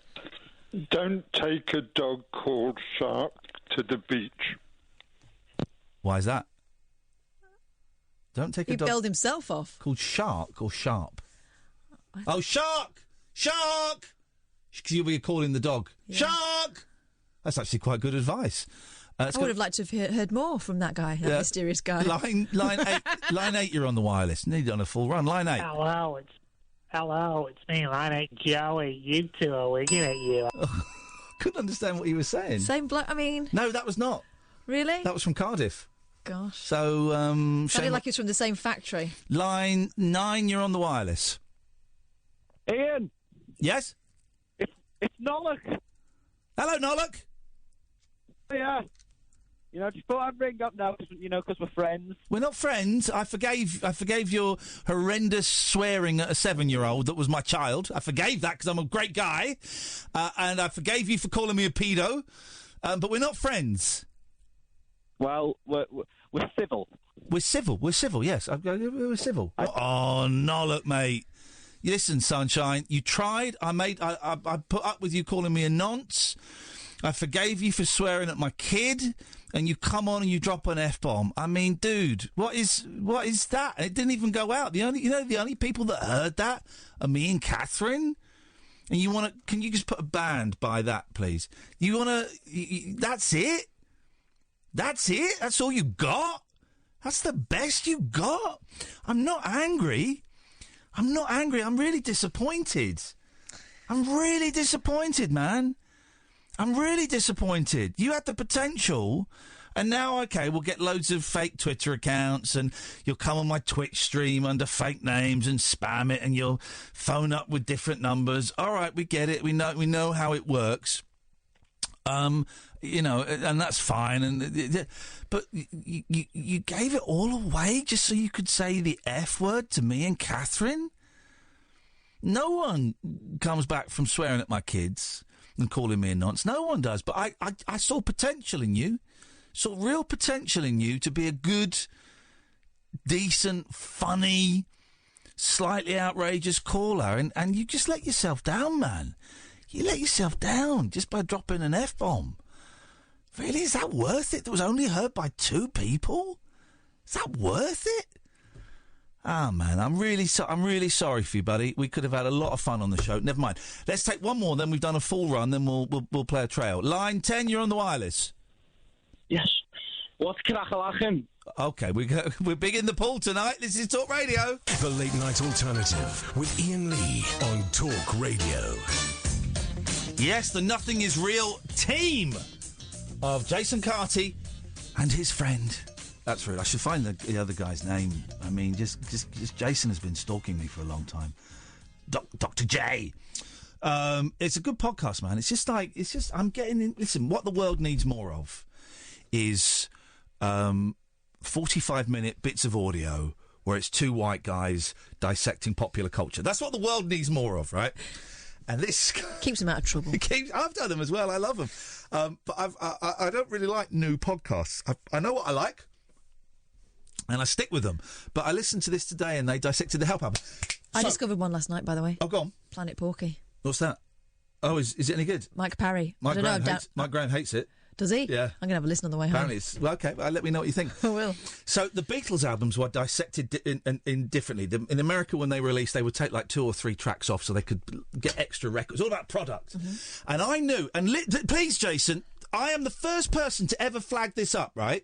And I really want you to go into this in your podcast in great detail and credit me, because I'm the only person that's ever noticed this, right? Brian Wilson always says, "Oh, man, Rubber Soul blew my mind. Rubber Soul blew my mind. It was like, Wasn't that the Blues Mind? I never heard a record like it. It wasn't bad. No, it's good. I never heard I noticed you're doing the Jackie Stallone technique. I never heard a record like it. Blow my... I'm now going Irish. Rubber Soul blew my mind. It was a concept, man. It was a concept. It was all... It was a theme. It blew my mind. And I had to get in the studio with Hal Blaine and Tony Asher, and I had to make pet sounds. Rubber Soul blew my mind. It was a great FM record. It was a great record. It blew my mind. Yeah. I thought, God, that's good. And so the guys were in Japan, and I got in the studio with Tony Asher, Hal Blaine, and I laid down these tracks to Pet, and I call that album Pet Sounds. And Mike hated it. Mike came back from Japan and hated it. He said it was ego music. I got that Mike love. But here's the thing. You enjoyed doing that, didn't I did you? enjoy it because I'm getting there. Here's the thing, right? So Rubber Soul was the inspiration for Pet Sounds. Uh-huh. No one ever acknowledges, except for me, that Brian Wilson was most likely listening to a different version of Rubber Soul. He was listening to the American version of Rubber Soul, of course he was, which is a completely different track listing. The American version of Rubber Soul, it's a folk album. What? Let's get up. Right, let's get side by side. Right, so Rubber Soul UK. Let's get that up. Let's get the track listing. It's a classic. It's a classic. It's a good album. Then we go Rubber Soul US. Right, let's get these open side by side. Let's here we go. So let's compare and contrast. So Rubber Soul UK starts with... Oh, no, hang on. That's incorrect. That's incorrect data. Here we go. Rubber Soul UK opens with... Oh, Jesus, give me the track listings, guys. Okay, so Rubber Soul UK opens with... Drive my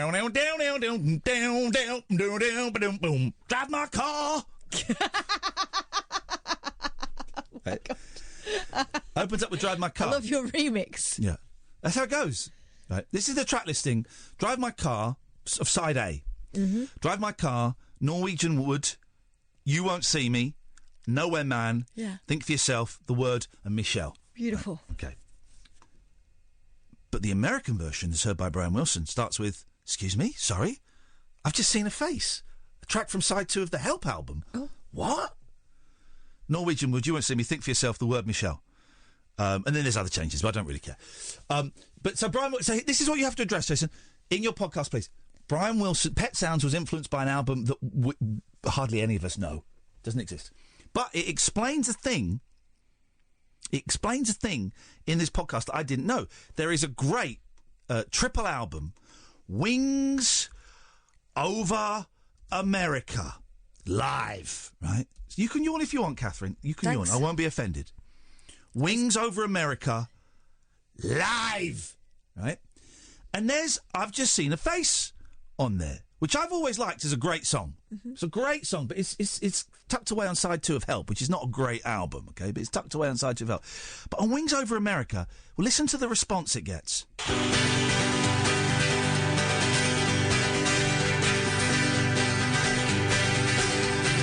I've just seen her face, I can't forget the time or place when we first met. She's just the girl for me. I thought it was just because it's one of my favourite. No. Because it's the opening track of Rubber Soul. Rubber Soul. It's the opening track of Rubber Soul. The opening track of Rubber Soul. The opening track of Rubber Soul. They love that stuff. They love it.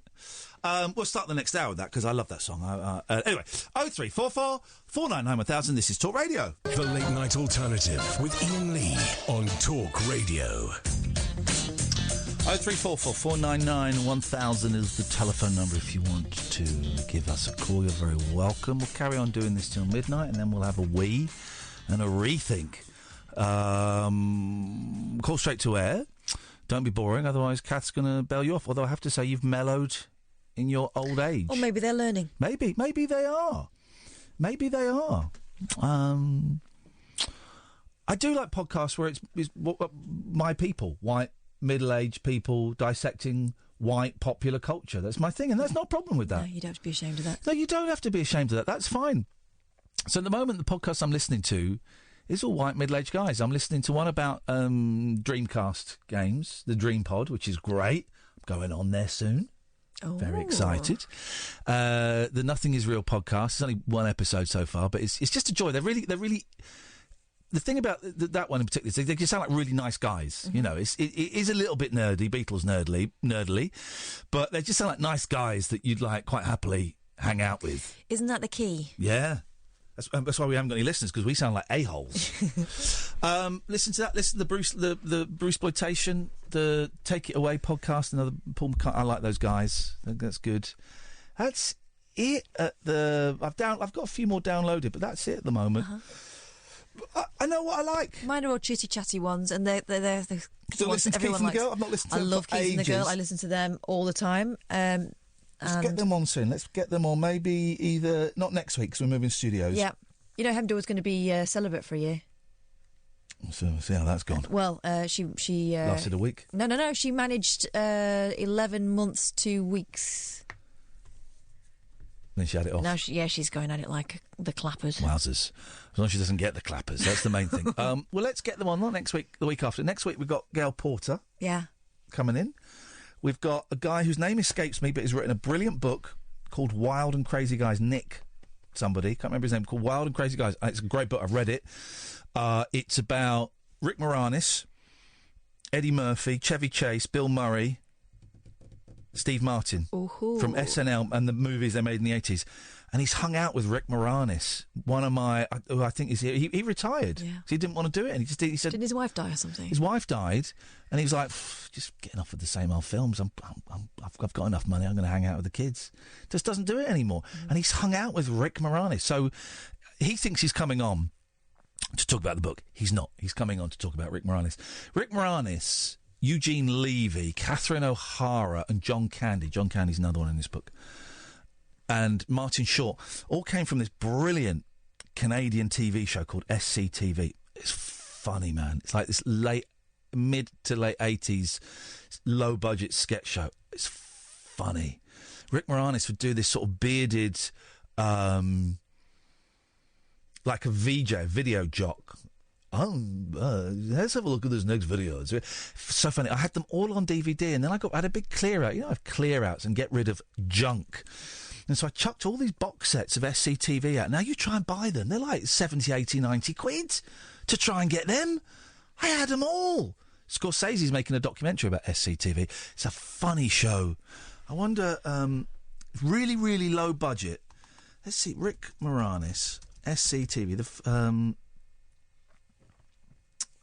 See, those guys that you named there, Catherine O'Hara, John Candy, Rick Moranis, then they were the A-team, the comedy A-team when we were growing up, weren't they? They're all, yeah. Oh, well, they're all from this Canadian sketch show. There was a funny John Candy. There was a funny bit. We played it once before where he's playing in a band. I'm never going to find. Oh, here we go. This is funny. It is kind of visual, so it's just for me and Catherine, but it's funny. It's okay. Well, let's have a listen to this. Let's see where this takes us. Wake up! We're back with more telethon. So it's a telethon for preteens. Preteen World telethon for Preteen World. Here we go. It's Catherine O'Hara. Welcome back to the telethon. It's after midnight and I'm still awake. This is excellent. Is it light out yet? No. When does it get light out? Later. Oh, well. Anyways, for your enjoyment, but also to get you to send in some more money, here's Stefan Seeley, Paul Rennie, and Steve Applebaum with their band, the Recess Monkeys! Yay! Okay. John Candy as a kid, right? So there's John Candy, Rick Moranis, and someone else doing a band as kids. It's funny, man. Oh, yeah. Eugene Levy, John Candy on drums. Gone, gone, gone, she's been gone so long, she's been gone, gone, gone so long. Gone, gone, gone, she's been gone so long, she's been gone, gone, gone so long. Gone, gone, gone, she's been gone so long, she's been gone, gone, gone so long. Ever since she left me, I feel so all alone. A little misunderstanding, I can't get her on the telephone. Hanging out on Main Street, living in a different world. Standing around with the gang on the corner, talking about my girl. My girl, she was the world. She's gone away across the sea. My girl, she's just a memory. She's been so long away. Gone, gone, gone, she's been gone so long. She's been gone, gone, gone so long. Gone, gone, gone, she's been gone so long. She's been gone, gone, gone so long. Gone, gone, gone, she's been gone so long. And so long. It's so good. It's so... Oh, I wish I had those box sets. Oh, man, I wish I had those box sets. But, yeah, Rick Moranis, to walk away. Who else? At the peak. And he was still making... He was still making big movies. And he just went, my wife's died. Got enough money. The films aren't being offered a crap, really. Same old stuff. And walked away. I can't think of anybody else who's walked away. There must be examples. Who's walked away at the peak. And this was like over 20 years ago as well. So it's not... I mean, he's done a couple of albums, bizarrely, since then. But he's not done any TV appearances. Not done any movies. Not done anything. There must be other people who just went, I'm finished. Thanks very much, guys. Yeah, no, I'm thinking John Lennon, but then he couldn't resist coming back, could he? Well, mate, I hate to break it to you. He did that because he'd been shot dead. No, but the bit where he left the Beatles. He had 5 years. Yeah, but it looked like that was it. He had 5 years. Poor old Yoko's still paying for it. Yeah.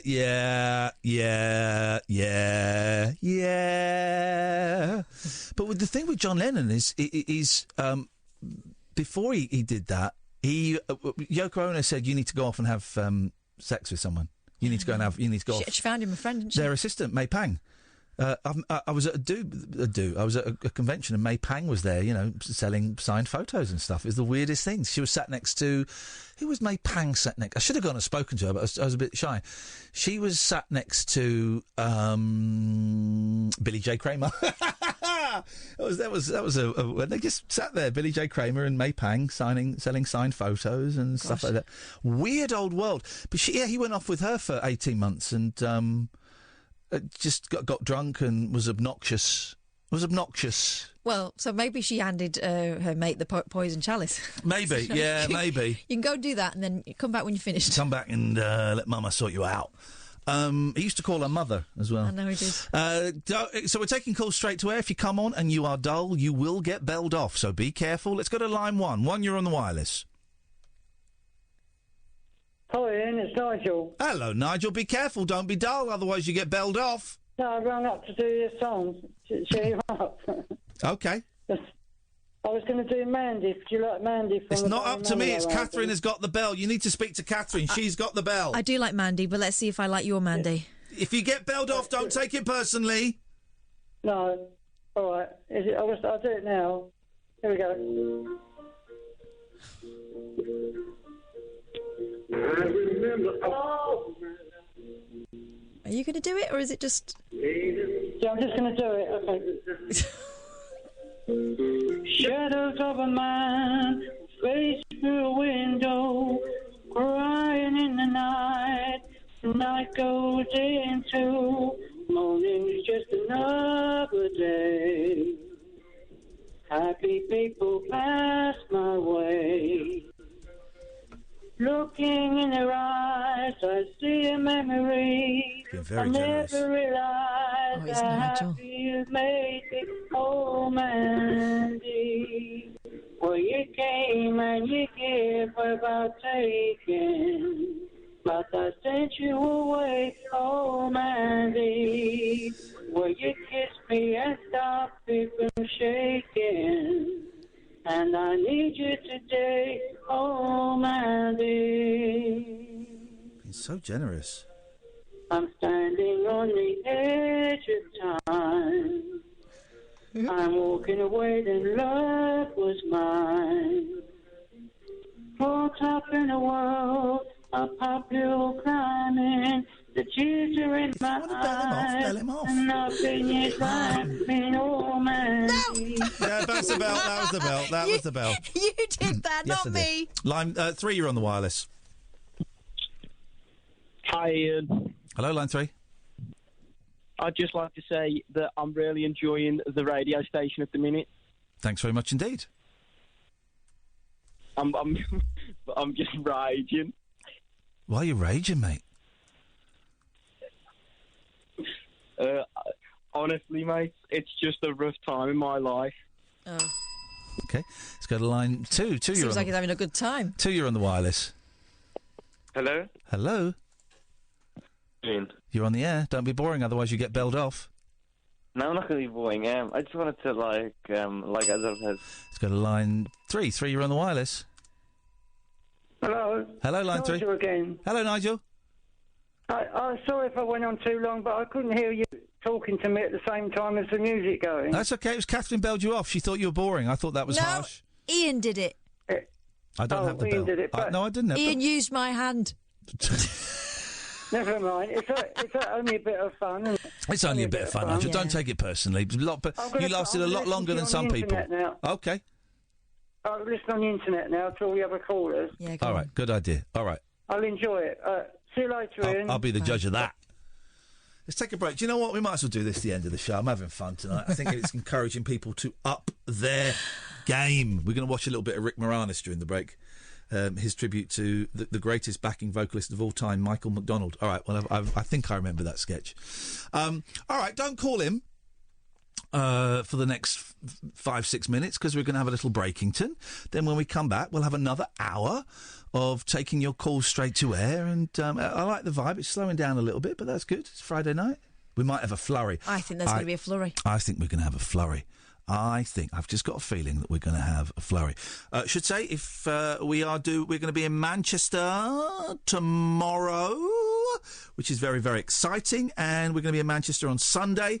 2 tickets left for tomorrow night's show at the 3 Minute Theatre in Manchester, and about 12 tickets left for Sunday's show, which is a bit earlier. It starts at around about 6 o'clock, I think. So if you want to get those tickets, iainlee.com/event, IAINLEE.com/event. There are 18 tickets left. Flipping heck. 18 tickets left for the London... Glasgow sold out, 1st of June.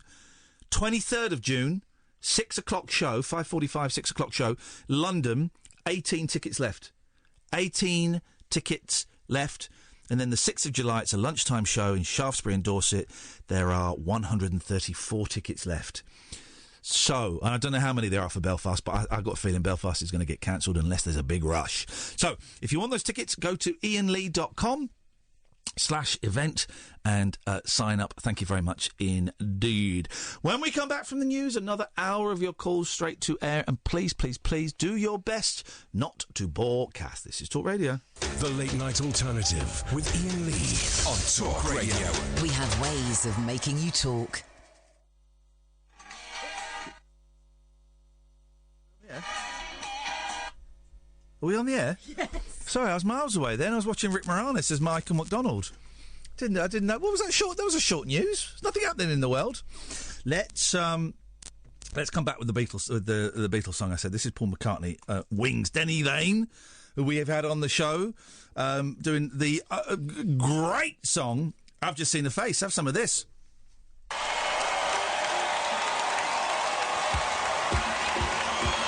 Okay, listen, we'd like to do a tune now which is what is known in the business as a slight toe tapper. You know them, you know. So listen, if anyone feels like tapping the toes, do it to this one. It's going back a bit, this, but if you're over 12, you're all right.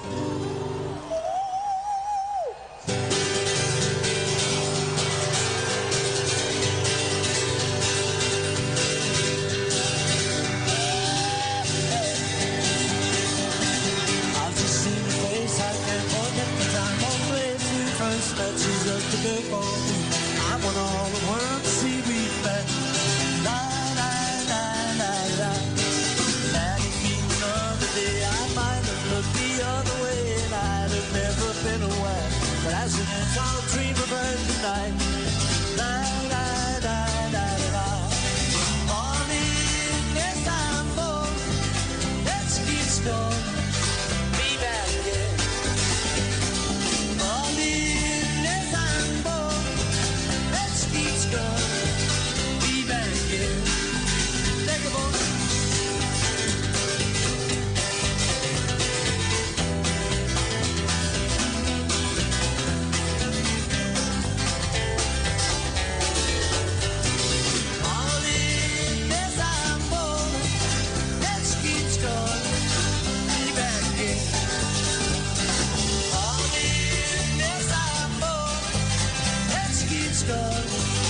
England kept out of sight. But other girls were never quite like this. La la la la la.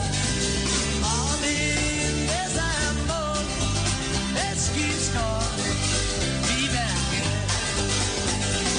All in Desambo, Eskimskor, vive aquel.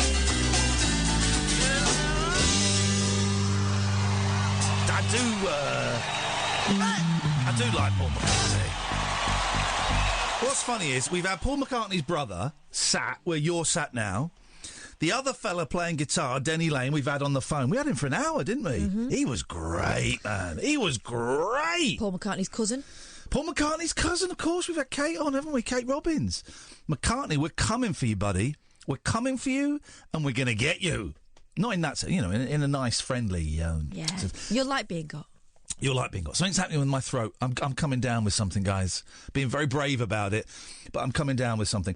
0344 499 1000. This is how we're going to do the last hour of the show, and calls are slowing down a little bit, and that's fine. We're going to take calls straight to air. You can call in about anything you want. Don't swear. Don't be libelous, because there's a 7-second delay and it just won't get broadcast. I hit a button and what you say gets dumped. So just you can be rude to us. You can call me out. You can do those kind of things. Just don't swear and don't libel anyone. That's it. Those are the only rules, really. Obviously, don't be, well... I was going to say don't be racist. You can, I suppose, but you'll get called out for it. You will get challenged. Racism will go challenged. And apart from that, anything goes. And it's kind of a laid-back vibe this evening. What have we talked about? We've talked about music. We've talked about music, podcasts. Mm-hmm. I don't really know. That's the thing about doing this show, and this is maybe why we're not doing so well in terms of listeners. I mean, all right, okay, all right. So we probably got the lowest listening figures during the weekday here at Talk Radio. How many lives has Julia Hartley-Brewer saved? That's all I'm going to say. We saved a guy's life on air. How many has she destroyed? Exactly.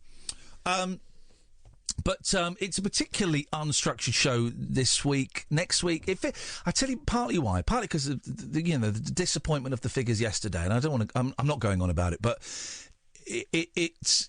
I was really disappointed last night when I went home. And then today I woke up and I felt good, and then I remembered the figures and I felt bad again. And then I felt all right. I did some affirmations. Loving my affirmations. Is there any... have there ever been any scientific studies done into the effects of affirmations? I suppose it's one of those things you can't proof. But here's the thing. But isn't that, the affirmation, isn't that also part of the magic behind prayer? Yes. Because you are loved, yes. You're looked after, all yes. that stuff. The thing about affirmations is it's the opposite of what my head does, because my head says, oh, you're a piece of shit, man. You're lousy. You're a lousy guy. So that's constantly going on in my head, and of course that reinforces itself. Hey, something that someone was talking about on Twitter the other day, EMDR. You aware of EMDR? Electromagnetic something? No, I don't know what it stands for. But it's a treatment for trauma. Who's talking about going through trauma? Oh, the guy. This Is England. Oh yes. What's his name? Johnny Spate. No. Shane. Victor Moreau. Meadows. Shane Meadows. So Shane Meadows, really interesting article. Was it with? It was Miranda Sawyer, wasn't it? Yes. Really interesting interview with Miranda Sawyer. Or she conducted a really interesting interview with Shane Meadows. And he talked about being raped as a young boy by some slightly older boys. Yeah. And how he'd forgotten about it. He buried it, hadn't he? Buried it and forgotten about it completely. And then it kind of came out, and it kind of, he went off the rails a little bit as it was remembered. He went off the rails anyway. And then he worked out why. And he said that he was treated with EMDR, which is there's different ways of doing it, but one of the ways is to do with eye movements. Yes. Your eye movements are monitored, and then they kind of reprogram. So they take you back to the traumatic event, and they watch the way your eyes go, and then they reprogram you so that you don't find that event so traumatic. Now, I was offered that about trying to think. Maybe 8 years ago. I was offered that. One of my sponsors in a fellowship had been having it with his therapist, and he said, it's great. You should go and meet my therapist and try it. I was like, yeah, all right. I wasn't convinced. So when I met this guy's therapist, who was a really nice guy, and I'm a big fan of the talking therapies. Big fan. I don't know how effective they are necessarily. I've been doing them for years and I'm still crazy, but I'm a big fan of the talking therapies where you sit down and you talk about, you get a relationship with your parents and, things that happened to you as a kid and how you feel and all of that, and trying to reprogram that way. I was talking to this guy and he said, yeah, well, I think EMDR might work for you. I went, all right, yeah, okay. And I never went back because I thought it was rubbish. It sounded rubbish. They take you back to your trauma and your eye movements and they reprogram you. And it wasn't, and I've every now and then I've thought about it. And I just thought, that's nonsense. That sounds like rubbish. But then it turns out it's a thing. Mm-hmm. It's actually a thing. Don't really know how it works. I don't quite know. I know that I have a vague understanding of the technical aspect of what one does in a session, but I don't know how it reprograms you. If anyone listening has had EMDR, I'd be really keen to know. Apparently it's hard work because you're working through the most traumatic experiences that you have been through, and it is painful. It's a painful thing to do. But bearing in mind, the way you've handled it, or one has handled it, obviously is not working. Oh, well, some people, I guess. I'm not talking about me specifically. No, that's what I mean. But if you're looking for that, then...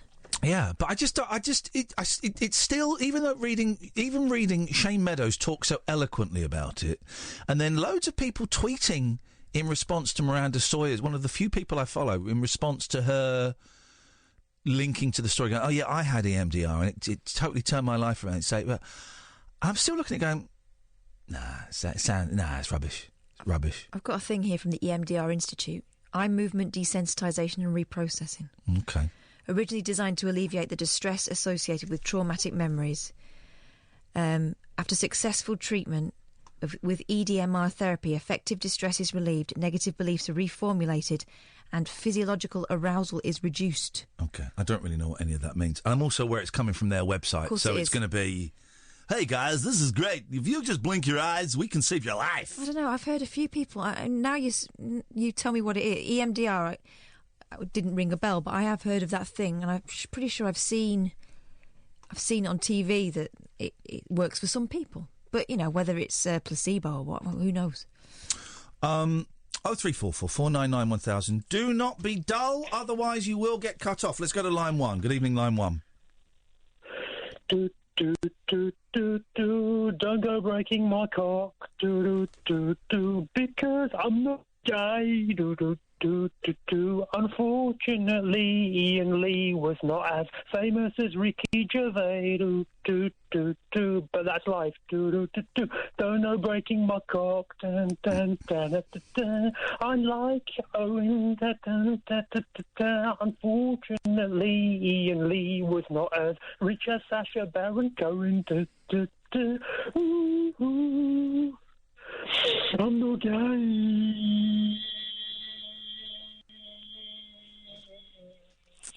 I'm in a hotel. I should keep it quiet, Pradeep. Okay. Didn't expect to get that far, did he? No, he didn't. And methinks he protest to... methinks he protesteth, dotheth, toeth, muffeth. Yeah, he certainly sings about penises a lot. Line two, you're on the wireless. My brother's doing fast on mother's TV, so to watch too much is just not healthy. All my children in the daytime, Dallas at night, can even see the games or the Sugar Ray fights. The bill collectors, they ring my phone, scare my wife when I'm not home. I got a broom education, double-digit inflation, take a train to the job, strike at the station. Me on King Kong, standing on my back, can't stop turning around. Broke my sacrophiliac, a mid-range, migraine, cancer, membrane. Sometimes I swear I might just hijack a plane. Don't push me, cause I'm close to the edge of trying not to lose my head. Ha ha ha ha. Biggity boom. He could have stayed on all night. I enjoyed that. I enjoyed that. Well, two excellent two calls of the week. I don't remember the biggity bong on the end, but they should have put it on there. Two calls of the week. 03444991000. You going to say something? No. You didn't intake a breath? I didn't. That wasn't me. I was this far away from the mic. You wouldn't have heard mine take a breath. You did. You didn't. It was you. It was not me. Let's have a break. This is Talk Radio. The Late Night Alternative with Iain Lee on Talk Radio. We'll get you talking. Why have you just shown me a video of... Well, you describe what the video is of. I don't quite understand it. All right, so a horsewoman who gallops and canters like a pony leaps to internet fame. Yes. A woman who likes to run and jump like a horse has become an unlikely internet sensation. Can you believe that, line one? Hello?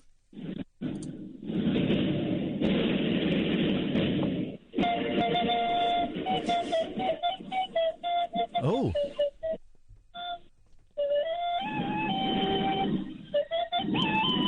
It's the shitty flute guy.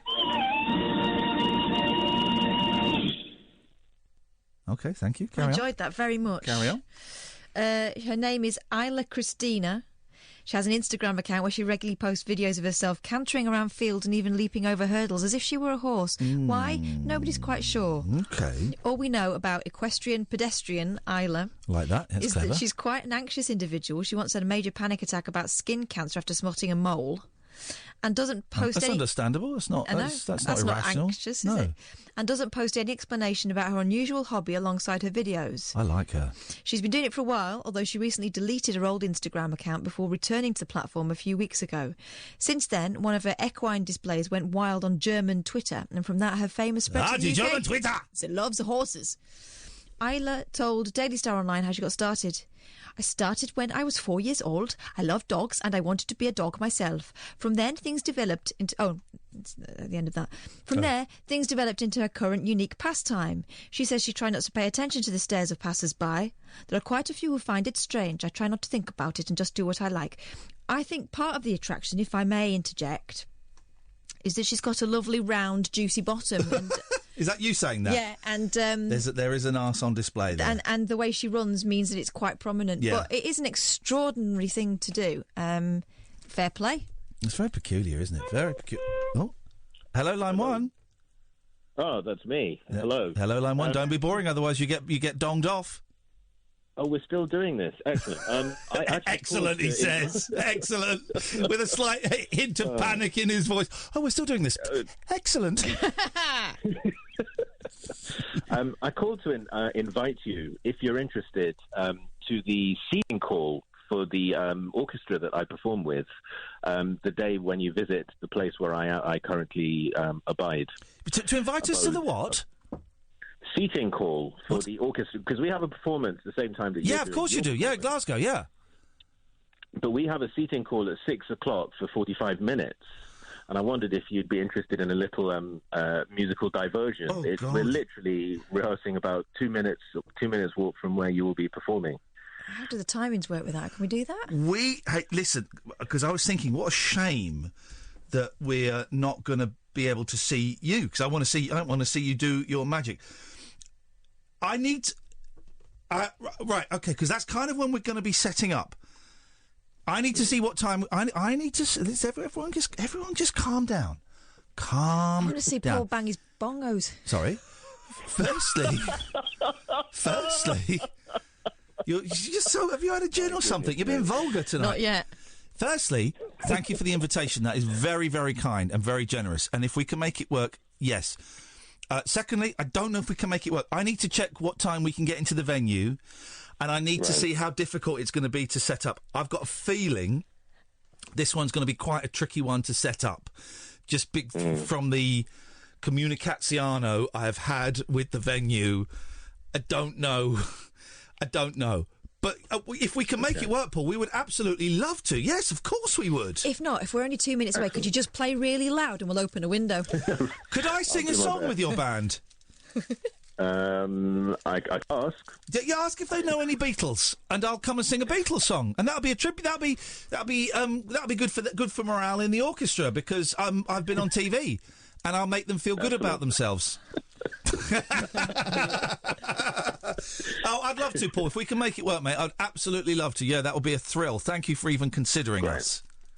Okay, doke. We'll try not to show you I've already cleared it with the management here, so yeah, it's a go from our side, and there's a special person who is volunteered to look after you. And what time did you say? What time? Seating call starts at 6. Okay. I think we can probably make it work. I just need to see what time we can get into the venue and how long it's going to be. And it's, 2-minute walk away or 2-minute drive? 2-minute walk. I mean... OK, let's see what we can do, man. That'll be wicked. Thank you. What a kind gentleman. Thank you, Paul. Cool. All right. Oh, hey, Catherine, that was cruel. That wasn't me. Catherine. It wasn't me. Will you keep your hand off my belt? Don't blame it on me. That was cruel, Catherine. That was cruel. I like Rhythmic Paul. I would never have dung him. So, there's a thing that they're introducing to Uber. You seen this? No. My initial reaction is, this is the greatest thing of all time. Yes. And then I saw lots of people on Twitter going, this is awful. Is this what we've come to? Really? You will be able to swipe a button if you don't want your driver to speak to you. Oh, I don't like that. I like quiet journeys. I like talking to Uber drivers, actually, because but I do like quiet journeys where I'm not spoken to. So, I see. I'm erring on the side of liking it, but I'm realising that makes me sound like a right-wing reactionary at Nick Ferrari or something, which I'm not. I'm a centrist liberal, but I don't want to talk. I don't like talking to people. There is a third option apart from the Uber driver just suffering from logorrhea and making you have it all the way there, or you telling him to shut up, even if it's through an app. Yeah. Third is that they're given some sort of training as to how to feel the vibe, the chat vibe. I think that'd be less embarrassing for all, wouldn't it? No. Really? No. That's a terrible. What for them to use their initiative? There are some people that just aren't vibe readers, because I send out a strong. If I'm doing a long journey in a car that has been supplied for me, I'm sending out a strong vibe. Do not talk to me. Sometimes that vibe is physical and it involves me closing my eyes, resting my head on the window, and pretending to be asleep. I've still had drivers talk to me in that situation. When I'm... And then you go... No, I go, yeah, okay. All right, okay, well, you're asking for it then. No. You can't... The vibe can't be any stronger than that. Vibe doesn't work in that situation. So it's... And you can't say... There are some celebrities... I mean, I don't really get cars put on for me too often now. And this was before Uber. But there are some celebrities who would say... Can you tell, when you book me that Addison Lee, can you tell the driver not to talk to me? Oh. And I could that's a tiny fraction away from the thing that apparently Tom Cruise did, which is, no one's allowed to look him in the eye. There's nothing like it. It is. No, it's nothing like it. It's nothing like it. And I know why Tom Cruise did that. It's to keep the focus of the character. Also, do you know if that's true? That's why I said apparently. Because I know someone who's been in a film with Tom Cruise. I know someone who's had a very big role with Tom Cruise in a movie. And I wonder if I've got Tony's number. Yeah, but he would have been allowed to look at him, wouldn't he? It's just the crew. I wonder if I've got Tony's number. Don't think I've got Tony's number. No. Right, we're going to tweet him. Who? Sorry? Who? What do you mean? So, do you mean who? Who? I'm going to tweet the guy that's worked... Tony who? Tony Paul Way. That's an address. That's not Hello, a name. Tony. I'm on air, and at Flipping Kath is... Oh, for goodness sakes. Is propagating... propagating. Okay. Propagating. Yeah. The myth... Is it a myth? The rumour? Rumour that Tom... You're welcome. Cruise doesn't allow anyone to look him in the eye. On set. Hang on a minute, my battery's going. Look him in the eye on set. Can you confirm or deny this, please? Many thanks, Iain Lee. Yes, you remember that Ian. No, not that one. The one that hasn't got your phone number. Very, very good friend of mine. He's the guy that introduced me to the song about Harold Shipman by Jonathan King. So this guy knows his stuff. Big, famous actor, Tony Paulway. You saw him, you'd recognise him. He's in that film where Tom Cruise has to... He's the big lad in that film where Tom Cruise has to do the same day every day. And I just think that if you're going to be spreading rumours about... that fella. I think if you're going to be spreading rumours about Britain's greatest actor, Tom Cruise, he's British. Thank you. You learned something. He's not. Yes, he is, actually, mate. No, he isn't. Oh, you're going to get your body spanked. I am not.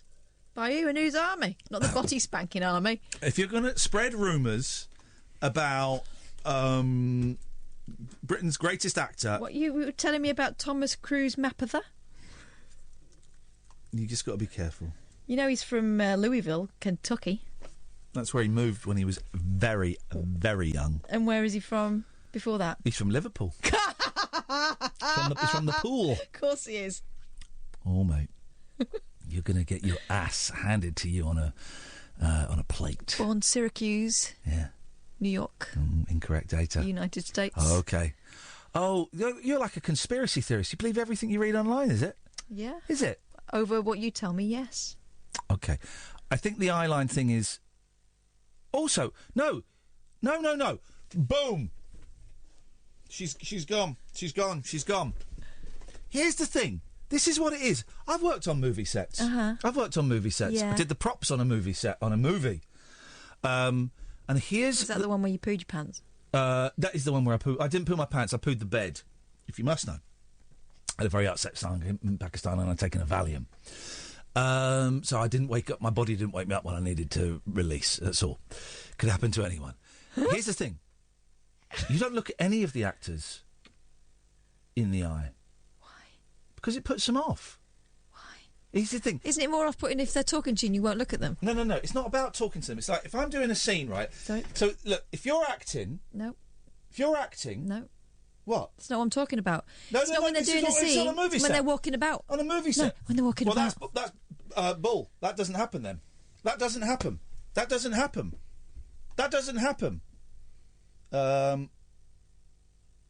He's just got back to me and said, no, that doesn't happen. No, he didn't. What's he said? He said, no, that doesn't happen. What's he actually said? He's just got back to me and said, no, that doesn't happen. And then he's deleted it again. Straight away. You're so full of it. No, I'm not full of it. It's a myth. And we need to be in the... We can't keep spreading fake news, OK? I was an anti-Semite earlier on. True news. No, don't even joke about it, because you saw the flack I was getting. Fake news. I was an anti-Semite because someone believed something someone else had said. Mm-hmm. So you've got to keep on top of these things. Got to keep on top of them. 0344... I'm getting a bit bored of this show now. Can we go home early? 0344 499 1000. This is Talk Radio. The Late Night Alternative with Iain Lee on Talk Radio. The phone calls have dried up. And now we just sit and wait for someone to call up. Who's this guy? I'm doing a lot of blocking this evening. A lot of blocking this evening. Let me just... I'm being serious. Nah, you see, I'm talking facts here. I don't do it but for ladies. I do absolutes. Like, if your hands have balls, it should be your uncle. But she doesn't. Okay, so these are the pool are out. The pool are out in fine form tonight. And recording themselves. And recording themselves in their little tape recorders. 0344 499 1000 is the phone number. Have you got any stories? There's a really nice story about a kid who went missing and who's been found. Okay. Okay. We're sure it's the same kid? Yeah. Okay. looks the same. Missing toddler has been found clinging to the side of a cliff 3 days after vanishing from his back garden. Yeah. Kenneth Howard. You don't hear many kids. I mean, this kid is like... Kenneth Howard, wasn't he an actor in the 40s? Well, this is a toddler called Kenneth. You don't Okay. get many of them. Oh, hello? Hello? Hello, don't be boring, otherwise you'll be binged off. Okay. A barber only shaves those who shave themselves. Who shaves the barber? I can't understand what you're saying. It's very muffled. Try again. Okay. A barber shaves all those who don't shave themselves. Who shaves the barber? A barber shaves all those who don't shave themselves. Who shaves the barber? Yeah, he doesn't who shave. shaves the He doesn't shave. He has a beard. Next. No, I don't actually know the answer. It's a conundrum. Well, no, I've given you the answer. He doesn't shave. He has a beard. Yeah, but it has to be more thought out than that. No, I've given you the answer. I've got one for you, right? You're the driver of a bus, okay? At the first stop, 10 people get on, and 10 people get on. The second stop, 5 people get on, 3 people get off. The third stop, 6 people get off, no one gets on, right? How old's the bus driver? You didn't tell me. He's ageless. Incorrect answer. How old's the bus driver? You didn't tell me how old he is. I only know who got on. I gave you all the information you need to tell me the age of the bus driver. Repeat it one more time, please. Okay, so you're the driver of a bus, okay? At the first stop, there's nobody on it. First stop, 10 people get on. The second stop, 5 people get on, 6 people get off. At the third stop, 7 people get off, no one gets on. How old is the bus driver? 32. Incorrect answer. 46. Don't just guess numbers. I've given you all of the information you need to answer that question. And you should know the answer better than anyone. Yeah. He's very young because he's only been driving with 3 stops. Wow, that was some heavy and incorrect shiz. What is it, then? I'll leave you thinking about it. Thanks so much for your call. Let's go to line 2. Line 2, you're on the wireless. Hi, guys. It's part-time James here. Hello, you part-time slacker. Hello, how you doing? I'm all right, thanks very much, man. What you got for us? Good, good. No, just going to say, I've had a terrible week. Oh, no. What's happened? I've had 4 ambulances called on my mum. She's not in the best of shape. James, I'm sorry. It's been rubbish. Mate. Yeah, I'm sorry. Absolute rubbish week. I can give a good shout out, though. The paramedics have all been very, very helpful. And the NHS is fantastic. Aren't paramedics and the people what drive and work in the back of ambulances, aren't they amazing? They are the best people. They are so friendly and helpful. They're so friendly. I have, you know, the most recent time there was an ambulance and paramedics involved was this horrendous car crash I was in, I have been unfortunate enough to have had to call out ambulances from time to time, not too often, but every time. You couldn't meet people more pleased to see you. I honestly, I find it absolutely amazing that they're. How chipper they can be, considering some of the things they must see. So they're incredible, and you're right to flag that up. Thank you. How is Mum now, can I ask? She's good. It's been a bit touch and go this week, but I can happily say I'm coming tomorrow and Sunday to the Rabbit Hole. Yes. So I will see you there. I'll have my membership card in tow, number 18. So see what that gets me. Probably not much. It will get you a little tug. Is there... Is there? There probably isn't. But is there anything we can do to help? There's nothing you can do. Thank you very much. But it's all in hand at the moment at home. Is she? I thought I'm gonna. Oh, sorry, go on. No, I was gonna say, is it looking like she's gonna be all right? Yeah, it's all under control at the moment. Her heart rate was at about 150, which isn't good if anyone's got a Fitbit. So we had to get that down. She's got to cut that. She's got to cut that speed and cocaine out of her diet, James. She found my stash, but she wasn't great. They thought she was dehydrated, so they did all the tests on her. They're just fantastic people. Yeah. So yeah, that was all in control, and I thought I need a night off tonight. So I went out to see Kelsey Grammer in Man of La Mancha. Oh no! Were you there when there was a bomb scare?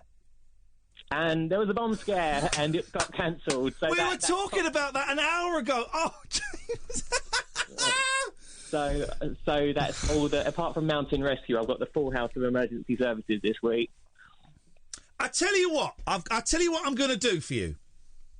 I'm going to do something for you if you want it, right? Because I like you. James comes to all of our shows, right? And you wanted to see Kelsey Grammer, and you couldn't. Katherine very ungraciously and slightly libelously suggested that Kelsey Grammer himself had phoned in. I never said that. The bomb threat because he wanted the night off work.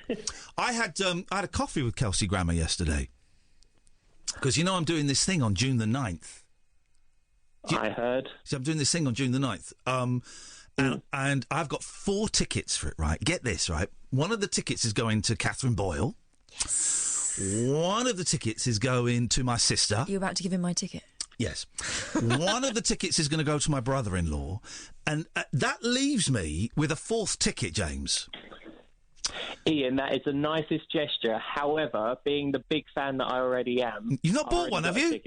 All right. I've got a front row ticket already, Have mate. you really? This guy's insane!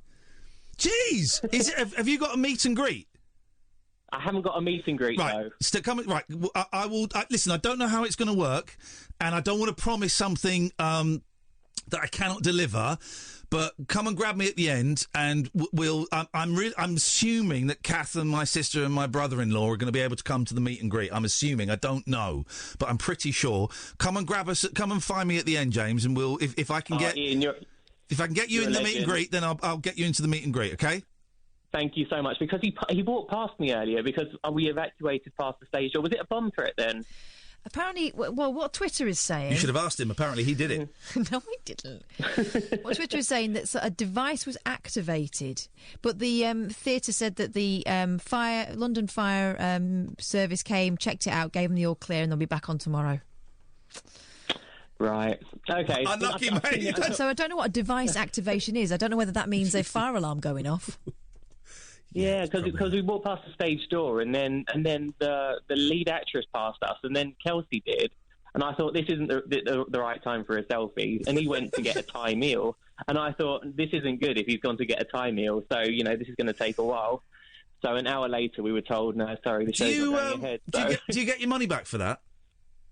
Yeah, I'll get money back, but not great consolation. And that was just a cherry on top of a crap week. So I'm looking forward to both of you talking absolute BS tomorrow in front of me. We can definitely help with that. That is happening, James. Listen, lots of love to your mum, and we will see you up in Manchester.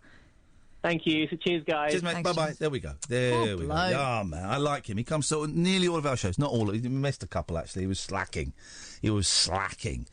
But he's a top guy, and that's bad when mums get poorly. I think I can get you to meet Kelsey Grammer. I don't want to promise anything. You can meet me. Well, yeah, okay. Okay, that's rude. I've done that before. 0344 499 1000. This is Talk Radio. The Late Night Alternative with Iain Lee. On air and off the leash. On Talk Radio. Coming to the end of the show. Let's go back. Here we go. The kids are back. The kids are back. Let's go to the pool and say hello to the kids. Hi, kids. Hello. Hello, kids. It's Matty Stevo. Who's that? Matty Stevo. Hello. No, it's not. It is. Prove it. I am your bodyguard. Prove it. Tell me something that only Matty would know. And in his accent. Yeah, and in his accent, and from an area that he would dial me from. Nice try. Don't forget, if you are boring, you will get bonged off, or binged off. Bonged or binged, Katherine, what is it? You'll have to find out. OK, let's go to line 2. 2, you're on the wireless. You mentioned Dr. Shipman earlier. Yes. And in his latter days when he was battling against cancer, I used to accompany Ian Dury to various hospitals and surgeries, and it amused him to introduce me as his friend, Dr. Shipman. Okay. I thought. Okay, fine. The pub where I interviewed Tony Slattery. Is he cutting himself off now? Yeah. The pub where I interviewed Tony Slattery had a picture of Rainbow George up on the wall. Yeah. In the King... under Do Not Serve. The King William IV in Hampstead, which I read... Because there was some confusion as to what pub we were actually meeting in. So I Googled it just to make sure there were no other King Williams in Hampstead. And I read a phrase in the description that I haven't heard for such a long time. Mm-hmm. Gay pub. Uh-huh. It's a gay pub. I've not heard that for such a long time. And I remember 25 years ago, walking into a gay pub would be a real gay pub. I don't really like walking into pubs anyway. I describe them as smelly time machines. I'm slightly fascinated, but I don't really want to hang around there too long. But such an odd phrase, a gay pub. Seems so odd in 2019. And I get it. I get that we have gay pubs, and I totally understand it. But what I'm trying to say is it didn't look very gay. Mm-hmm. Do you know what? And I don't know what I mean by that. It looked like any other pub, and it took me reading it on Google that it was... So is it still? I don't know. I didn't really read the description that much. I didn't go into much detail. I don't know. No. I don't know. Don't know. But it kind of used to be a thing when I was younger. Oh, you don't want to go in that pub. That's the gay pub. I remember being a kid and driving past. There used to be a pub at the Chiswick Roundabout. Not Chiswick Roundabout. At... Anyway, another roundabout. I remember being a kid and my driving past it, my dad going, what's a gay pub? The Noah's Ark, I think it was. Although maybe that was the one in Windsor. I don't know. But I remember it being a thing. That's the gay pub. Mm-hmm. I quite often have blacked out windows. And I used to think, God, they look so exciting. They look like such exciting, got blacked out windows. What the hell is going on in there? Just loads of gay blokes drinking, you know. Yeah, probably just so they don't get spotted in there. Exactly. That's what it was for. It was for the anonymity and the safety and security. But I think... God, those pubs look so much more exciting than normal pubs. But anyway. When I was in my early 20s, I used to quite like going in gay pubs because it would be the place you would go and not get bothered. But then, of course, I realised that kind of kills their vibe sometimes, having a load of birds in there. I had a great night off my mash, voguing with David Furnish in a gay bar once, gay nightclub. Off my mash, standing on the table going, come on, you gays! They loved it. And voguing with David Furnish. I wasn't with David Furnish, but he was there, and I went up to him and I was voguing. And he enjoyed that, did he? I don't know. I've bumped into him since, and I dare not mention it. He's never mentioned it, has he? He's never mentioned it, but he's just looked at me as if to say, you're the voguer. I imagine there might have been a few voguers in his past. Yeah. It's but I don't really remember much of that night. It was a long time ago. And it was the dark old days. Mm-hmm. 0344 499 1000 is the phone number. We're coming towards the end of the show. We'll just wait, see if there's any calls. There's a withheld number, but I don't trust it, so I'm not taking it. So, I think we'll just wait, shall we? Yeah, we can just wait. We'll just wait.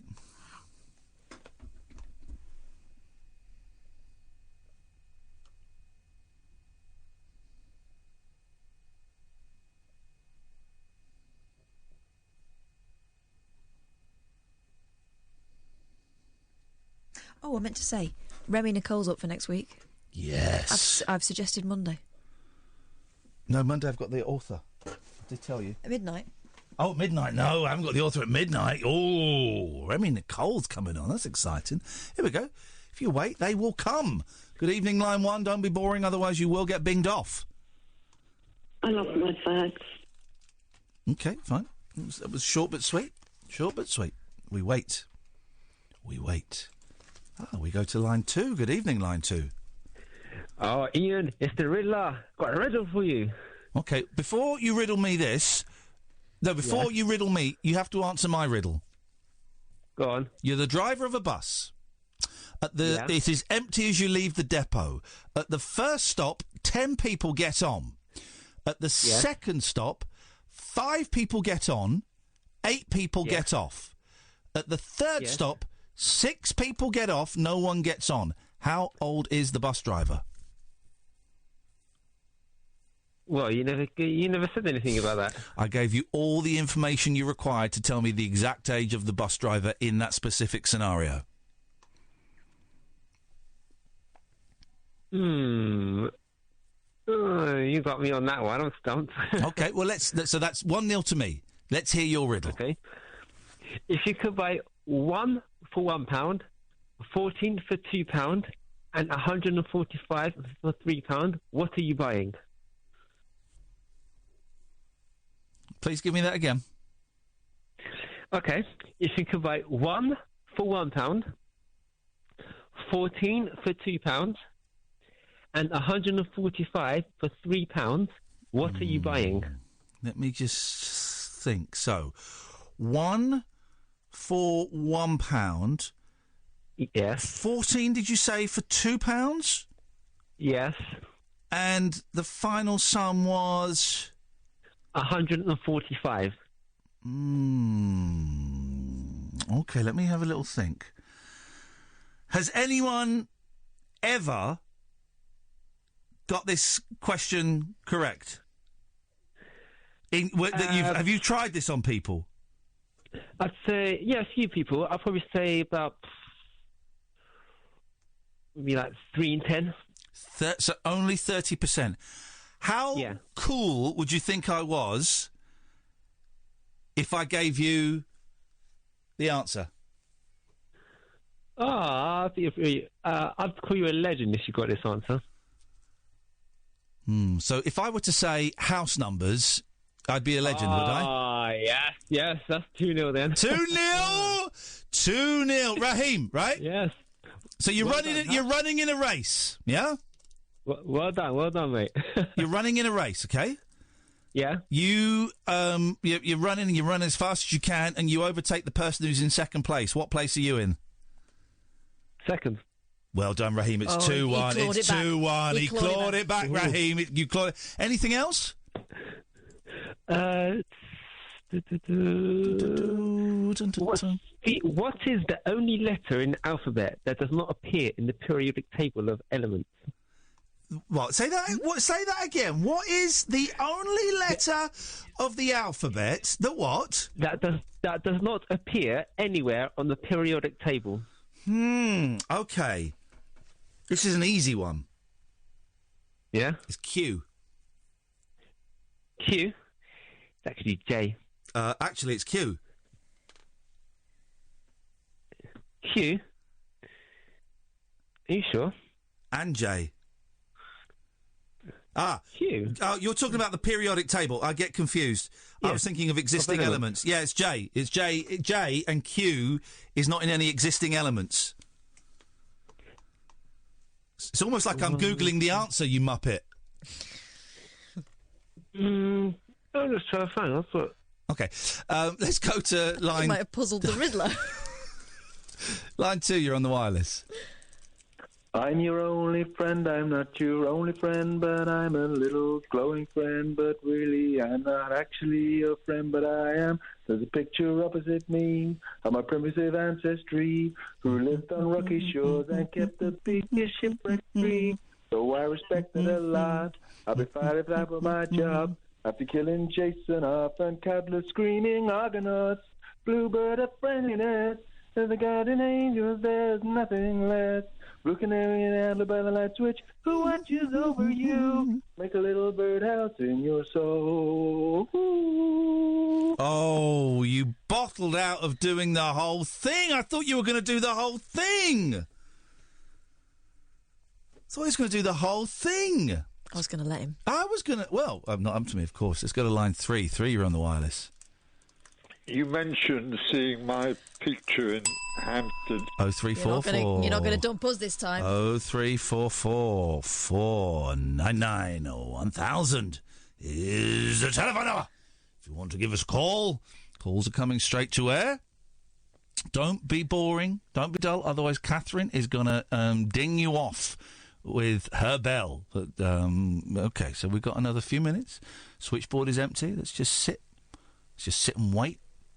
See what happens. Well, I'll tell you something. Martin Kellner's not on tonight, so we've got Andre instead. I think he's going to come in a bit. Come in.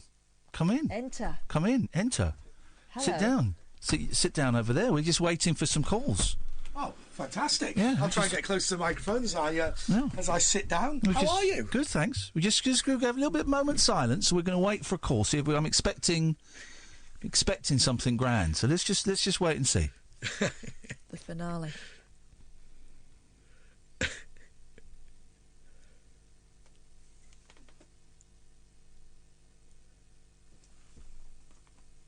All right. Something's going to happen. Something will show up. Something will show up. It'll be all right on the night. Yeah, something will show up. Don't worry. We got plenty of time here. We got plenty of time. 0344 499 1000. I want to end on a big call. That was not a big call that we ended on. We want a big call. Let's see. Where's Kellner? Did you get the sack at last? It's about time. Been emailing the boss for a long time about it. Someone's going to call in. While we're waiting, why don't you tell us? Look, you're switching your phone to airplane mode and everything. You're a professional. Do you know what I was thinking? You're a professional in our ranks. Can I tell you something, Ian? I was genuinely just thinking of going into the other room and phoning you. Because I thought, I can give you a big call, right? I'm up for that. You'd be welcome to do that. Up for that. What have you got on your show tonight? Well, what I've got on Martin's show tonight, which I'm sitting in for. No, it's your show. It's my show. Kellner's not here. He's not turned up. Exactly. It's your show. Well, Kellner's away. Andre Walker's at play. Well, we've got to talk about I'm going to stop you. Oh, here we go. Here is the big call, Andre. We're going to get it. Here we go. They put the phone down.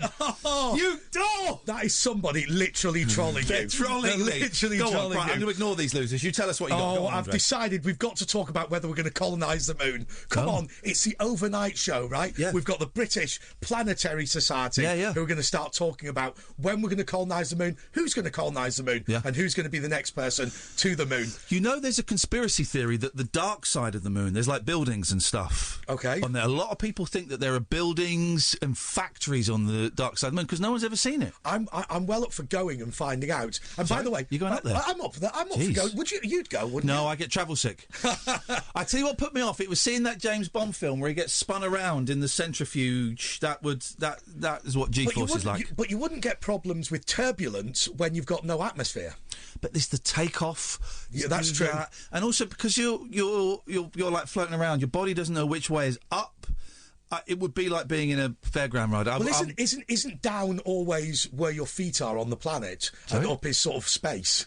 Because you know those. I think you've got a rather simplified idea of what weightlessness means. No, right. What? Right. Do you know all those people who are flat earthers and they go, "Why have you never seen a plane upside down in Australia?" Well, that's because down is wherever the centre of the planet is, right?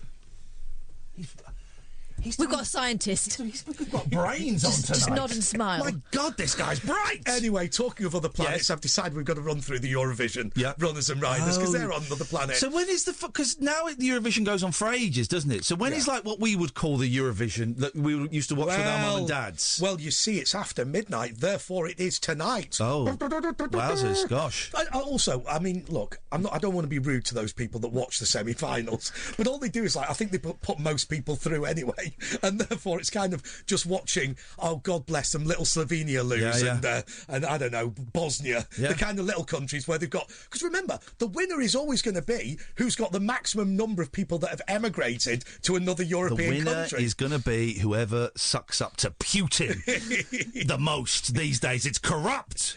That's absolutely right. Fine, all right. Absolutely so right. you got we've got a few bits and bobs. And do you know what? Eurovision. Well, we've got to go through the front pages as well. I'll tell you what we're not going to be discussing. Yeah. We're not going to be discussing that damn election on Thursday. Cowards. Because honestly, I am so over it. Break a few Ofcoms. Come on, man. Break a few Ofcoms. Listen, that is coming up after the news. It's lovely to see you. Enjoy yourself through the night. We've got 15 seconds, line one. Away you go. Oh, quick! Do that riddle on me. You're a bus driver, and 10 people get on, and 15 people get off, and 7 people get on, and 8 people get off. How old is the bus driver? 57. Well done. Thank you very much. Someone got it right at last. Everyone's still scratching their heads. We're back on Monday. Stay tuned. This is Talk Radio. Talk Radio, the 21st century dream team of dialogue, debate and discourse. Talk Radio. Give it some lip.